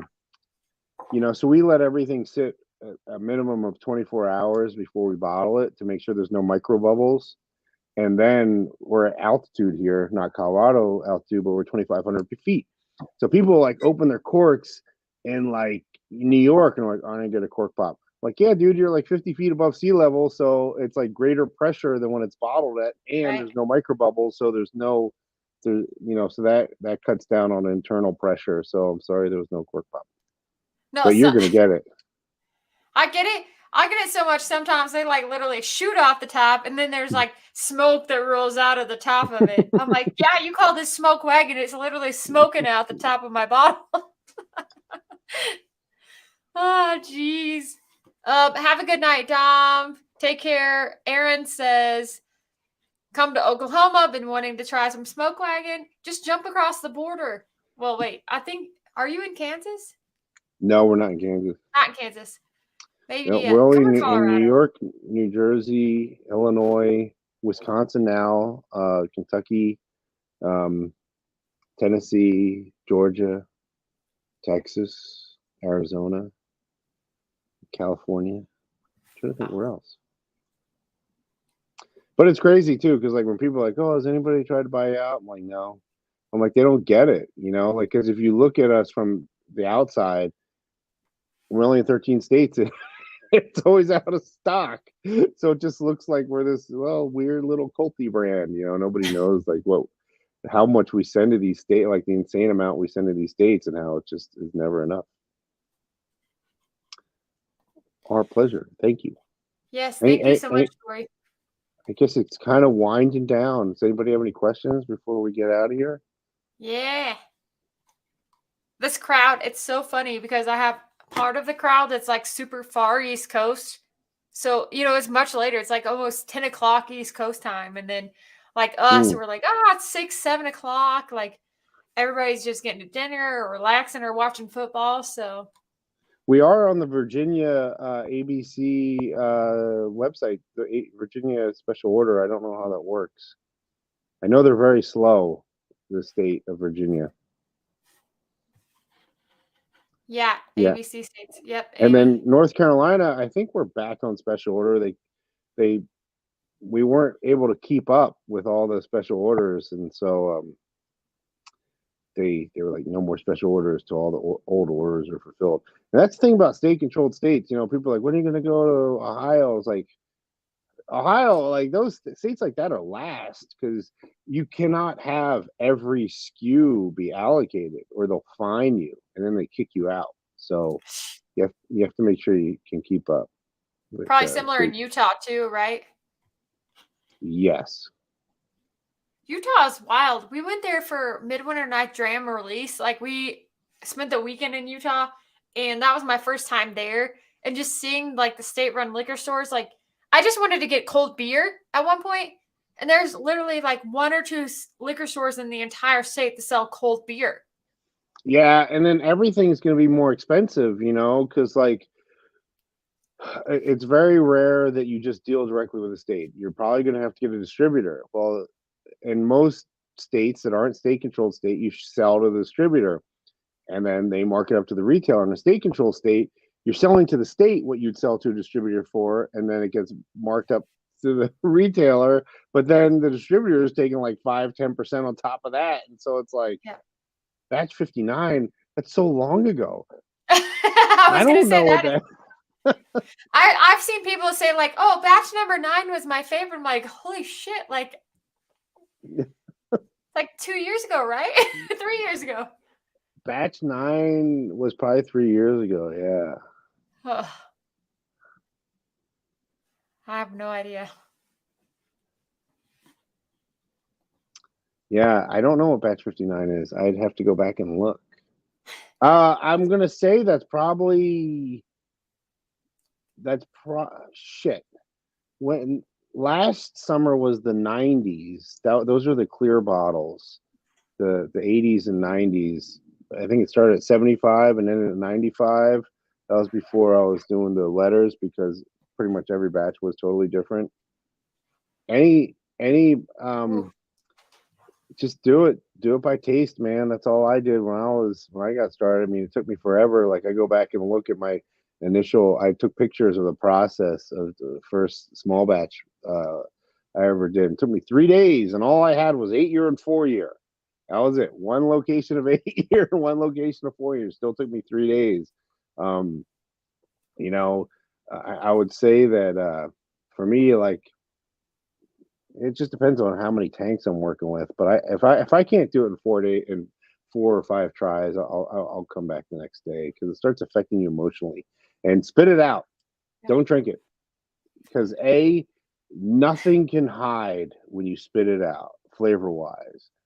That's what I Huh. learned in 2018. Because in 2018, I thought I did the best uncut batch ever, and there was buyers that are San Francisco judges and like global spirits buyers for you know these casino properties. And they're like, "This is so much better than last year." And 2017 won double gold. In 2018, it won a silver, and I was like, "What the fuck is Like, this shit?" And so because back then I would spit it out for most of it, and then I would finish it by drinking it and I spit out that batch because that's what they do at competitions. And I was like, oh my god, this is terrible when you spit it out. And so yeah, and you don't get drunk because when you get drunk, you've made the best bourbon in the world. And then you come back and try it the next day, and you are wrong. It is not the that is the worst part. Like, I want to. That's another. Like, that was a great question by John because That's like my next step. I really want to learn to blend because I feel like I don't think I have the best palate in the world, but I think I have a decent palate and my palate continues to grow. But I want to play with things that I think would work. So I think it's just to start and you just start, right? It's just with anything, you just got to start and you got best. to try and try. Yeah, I look. So, I couldn't pick out flavors either. I just did it till I liked it. Even the first batch of uncut and filtered. Um, that took a long time. That one took a long time to get right. Any chance of putting batches notes on the website? No, there's too many. I was how much you I tried to do it. God, Instagram sucks so bad. So I used to do the batches on like Instagram, like with a yeah. picture, and then over the summer I got behind because I had like sinus surgery and I couldn't really drink and I couldn't smoke cigars, so I like sitting outside and when I do the batches, and then I started doing them as reels, which was super fun and super easy. Uh-huh. But I can start doing them again. I couldn't do anything till after the 21st because we were like on probation because we got demonetized. Not that I care about the money, but drinking alcohol is a banned activity for a monetized reel. So when I start doing them again, I have to make sure I turn off like bonus plays or whatever. Be- Oh, Yeah. I did But not know that. yeah, and I was doing good too. When I started doing the reels, I was like, I got all caught up and I would get it done before the next month started and everything. Hmm. So I try to do it. It's I just like the tough because videos. Yeah. I like the videos. It's just so funny too because people are like, oh yeah, like you could really taste all that. I'm like, dude, it's like 8 flavors, 7 flavors. It's like 2 flavors up front, two, two on Mid the palate and then palate, and like, like 3 finishes, like very rudimentary. Like yep.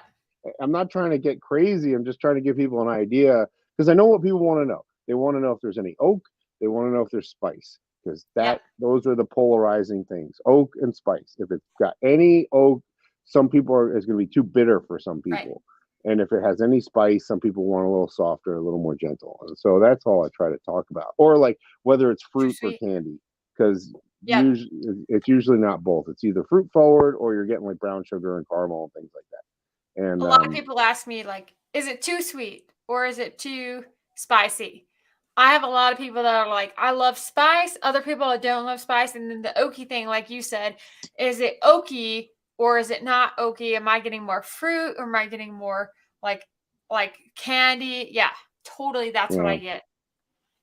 Yeah, and oak, oak comes in a lot of like a lot of the spices you get. People, there's oak spice. A lot of the peppers are oak spice, not Right. from the rye. Absolutely. I do. I like the caramel wrapped apples too. Those are Mm, good when it's yum.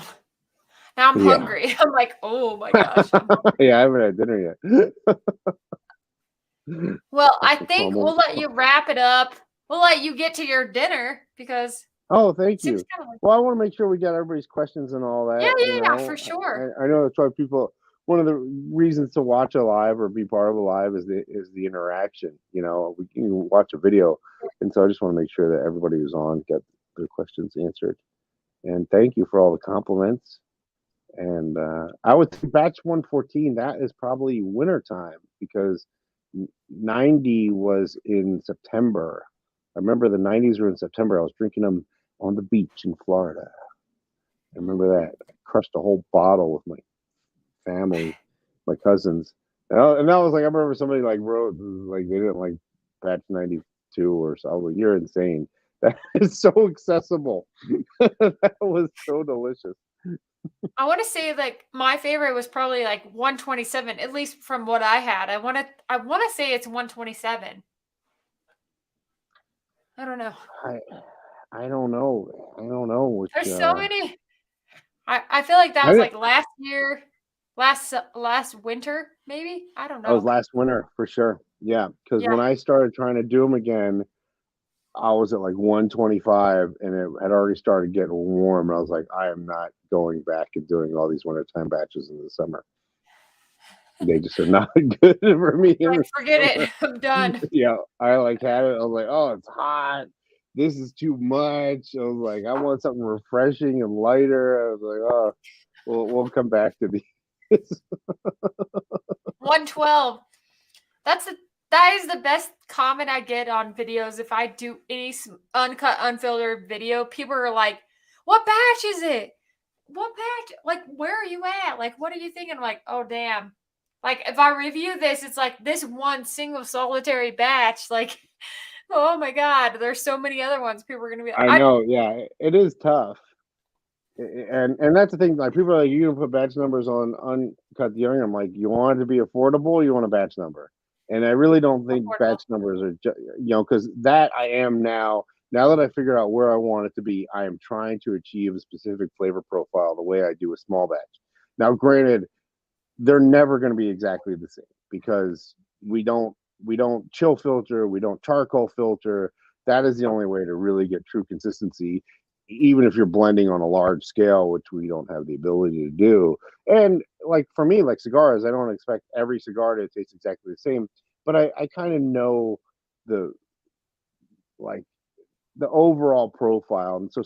so uncut the younger should always be like a bunch of candy, bunch of fruit, no oak. Small batch is going to be more complex. It's going to have like this fruit forward, always finishing with rye spice and some oak and things like that. Since it's a step up, it's always going to have some oak on the finish. And but yeah, uncut is like, hey, Hello. Did there's we no just become rules. best friends? Oh, we did. there's, there's no rules for uncut. Is how do you know the batch number of your younger? I Like, don't, and I don't allow anybody to keep track of it. They would have to go in and look up all our federal reporting, and I've forbidden everyone to do that. I do not have enough time for that, so I'm just gonna Don't have assume enough that I time have for that. batch 1. How does it taste? Does it It's have any good. oak on the finish? Oh, shoot, I'll have to go back to it because this one I got, like, oh my gosh, I did this well, let's go back and look when I did the review because I did a review of Uncut the Younger, like, Lord have mercy, like, a long time ago. Was it that Like, bottle? yeah. That Like, probably this is is like maybe. over this is almost gone. Like, this is, like, this much left, like It's not uncut the younger now. It's cut with your saliva.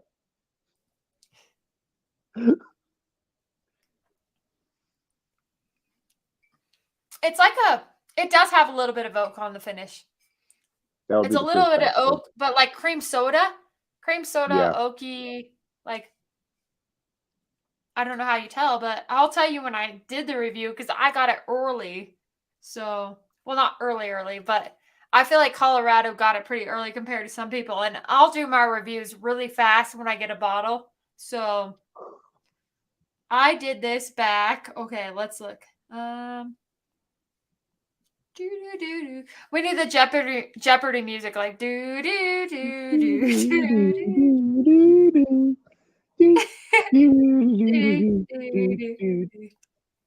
Dude, wow, we're still going. Scrolling, scrolling, scrolling. Keep those We'll doggies. just say it's probably batch one if you did a long time ago. It has to be like batch one, right? Oh my gosh. If you're getting any oak on the finish, it has to be because Yeah, it's all the subsequent batches have no oak. They are like so soft, so beautiful. Not that that one isn't, but I kind of I wanted it to taste a certain way, because you can get oak with uncut, and so right. No, this was, oh my God, why and also getting oak out of 4 year is not something. I mean, well, I do have a lot of 4 year right now, but right now all my 4 year is racked. Usually, I'm trying to burn through any palletized inventory I have because I can't predict how it's going to age. But I don't have any palletized inventory right now because that was all the I stuff I bought. yeah, this has got to be way back. Like I can't even clearly I do a lot of videos because I'm like, oh my God, where is this? Like, where is this? I do a review every Thursday, but I'm like, oh my God, where is this? It's okay. Yeah. No, oh, there it was. This was over 4 months. This was about 5 months ago. That's batch one. Yep. I did it in a blind with the uncut unfiltered in the video. So I did the review and then I did a blind with uncut unfiltered just to see like where it would be. So yeah. Right. Cool. Okay. What anyone else say? Been comparing 30. I thought he said 39,000, whatever, 39 million. He's got batch 39 million. Damn. He went to the future. 39, 52, 62. Wow. Oh, I thought. I did the same thing.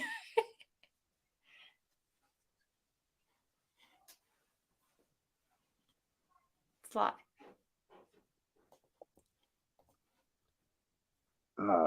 Batch 26.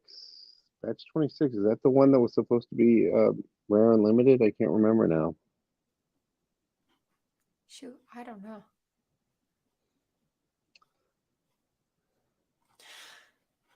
No idea. I forget.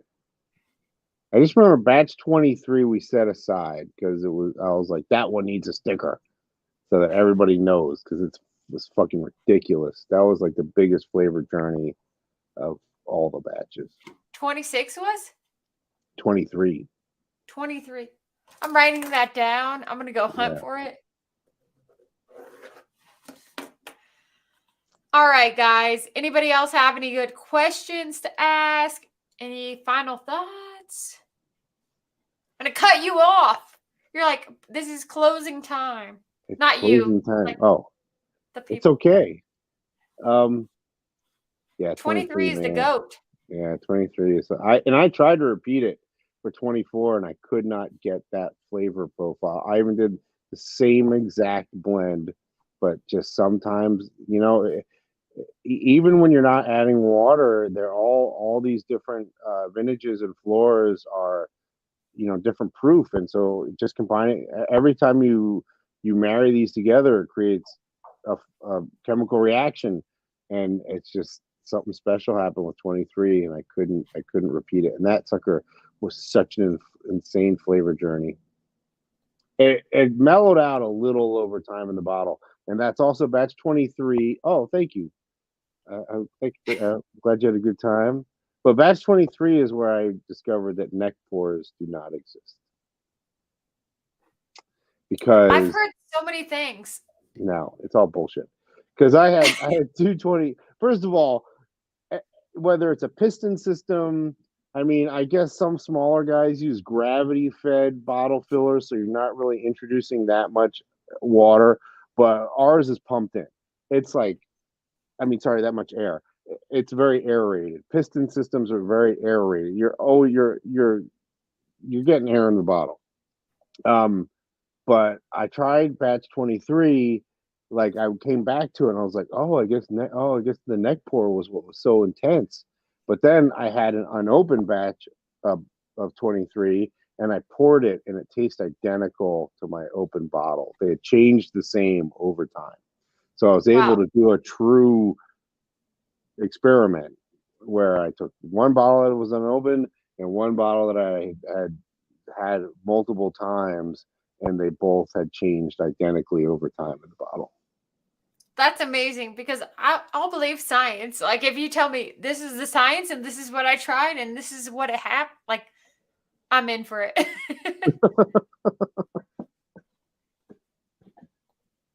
At least that's how Bill is too. He's an engineer, so of course he's going to be like, "Oh, I believe the science." Like sometimes he'll tell me things. I'm like, "What? Because of science?" He's like, "Yeah. If I proved it, like it's a fact." I mean, there, like you said, like batch 23, there's always this mercurial aspect to bourbon as well. It's just sometimes something special happens. Like even with the letters, when I started doing the letters, it's because we have so much now. We have so many different floors and vintages that we'll be working off like 9 to 13 tanks. Well, when we have 9 to 13 tanks full, there might be something I'm only using like 3 or 4%, but we can at least do like 3 to 4 batches with the same blend without having to do a barrel dump. And so that's when I introduced the letters, because like, well, it's the same blend from the same tanks, but it's just a different batch. So, we'll do a letter and only change the number if the blend completely changes, or we do a barrel dump and introduce fresh juice to the mix. And sometimes each letter tastes exactly the same, and sometimes there's variations. And so that's the cool thing about it is you can try to replicate something, but something magic happens, and And it it's could be different. anything, right? Yeah, Whether the air was a little bit drier that day, a little bit more yeah. moist, anything, right? Anything. Crazy. Yeah, it's cool. I love it. Anyone have any other questions? That's a loaded question. It's like the one person that's like, I've been holding back on this one question. Let I'm it gonna wait out till the last. to the last minute. I'm gonna wait and see if it goes half hour over, and then I'll ask my questions. All right. You're cut off, not you, them. Like, Well, thank you. I had a lot of fun. no, thank you so much. And I really appreciate you coming on. And I know everybody else does too, but thank you so much for taking the time to hang out with Oh, us. And my pleasure. I had a good time. it was a lot of fun. We'll have to do this. Like, I mean, I'm sure you have crazy stuff coming out next year. So what do you do next year? For sure. So I have a question for you. How do you? Oh, you can't answer it. And maybe you could spell it out phonetically. How do you pronounce your name? Your first name? Is it Jory? Is that Dara. not you? Oh, Is that Jory? oh, Jory? Jory. Jory. I mean, I've been calling him Jory forever, but Jory came from Kansas like me, I think. And What if it's Yori? What if it's the J is like like a Yori? you might be right, but my gut for some reason told me it was Jory, so I've been calling him Jory Knowlton the entire time. Wait, now I gotta know. No, people always ask me too. They're like, is it Dara? Dora? I'm like, Dara. Jory. I think. Wait. It says like it's like in Jory. So yeah, it's Jory. Oh, yes. Thank God, because it could be anything. It could be Yori. It could be Ori. Good thing your name is Aaron and we can nail that. Yeah. Wait, Hold do I on. say it right? Chepenik? Chepenik, yeah. Well, there is a discussion. The Florida Chepeniks, they say it's Chepnik. The second E is silent, but I don't believe them. I think they're out of that. Oh, Yeah. But it's it's supposed to be Russian, but my great grandfather, he came over in like the late 1800s, so it's definitely like Ellis Island deal because everybody I know that's Russian says that that's not a real. So, but I think Chepenik is right, you know. like I'm just gonna go with it. It Yeah, works. because like if you don't speak any English and you're coming into the country and you're saying your name and the person's just writing it down, why would they put that second E in if my great grandfather wasn't saying it, you know? Right, you're like Chepenik. Chepenik. Like who yeah. Jory says, like in Jory, right? We got it. Awesome. Well, thank you so very much. We really appreciate it. And we'll have to have you guys, you'll not you guys. We will have to have you back on next year whenever you bring out some new stuff. Right Love you on. I'm for all sure. for it. So thank you so much and take You're care and welcome. we'll Thank talk you. soon for sure. All right. Have a good night. You too. Thank you.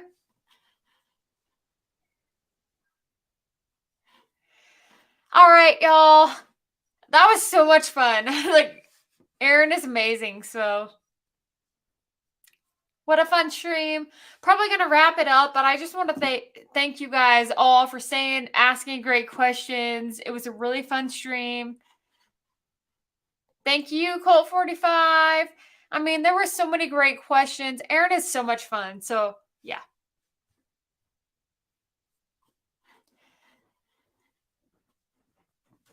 All right, y'all. I'm going to wrap it up, but next week, Monday night, you're going to want to be here. So, here's what's coming up the next 2 weeks. Also, if Amy is still here, Amy, I accidentally earlier, I tried to give you a mod, but I almost blocked you on accident. So I'm so sorry. But I gave you a mod and you're good, Amy. Tim Evans, thank you so much.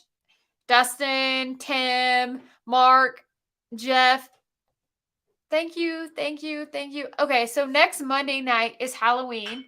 And Bill and I will be dressed up next Monday night for a wonderful live stream. And then the Monday after that is a very, very special live stream. We're going to be celebrating 3K. Woo, 3K. And we're going to be giving away a bottle of Midwinter Night Stream, the encore not next Monday, but the first week of November. I think that's the first. Yeah. The first week of November, we're going to be doing that. So thank you guys so much. I'm going to wrap it up. New video out tomorrow whenever I get it done, but it'll be out tomorrow. Okay. Wrapping it up. Enjoy the football. Thank you so much. Thank you, Jeff. Thank you, AZ Taz fan, Colt 45, Mark Turner, Dustin, Tim, everybody. Thank you so much. I really appreciate everybody that stayed the whole night. You guys were awesome. Aaron was great. Aaron was really great. So, okay. I'll see you guys next Monday. Bill will be with me. We will be doing Halloween. I'll see you guys next week. Love you. Bye.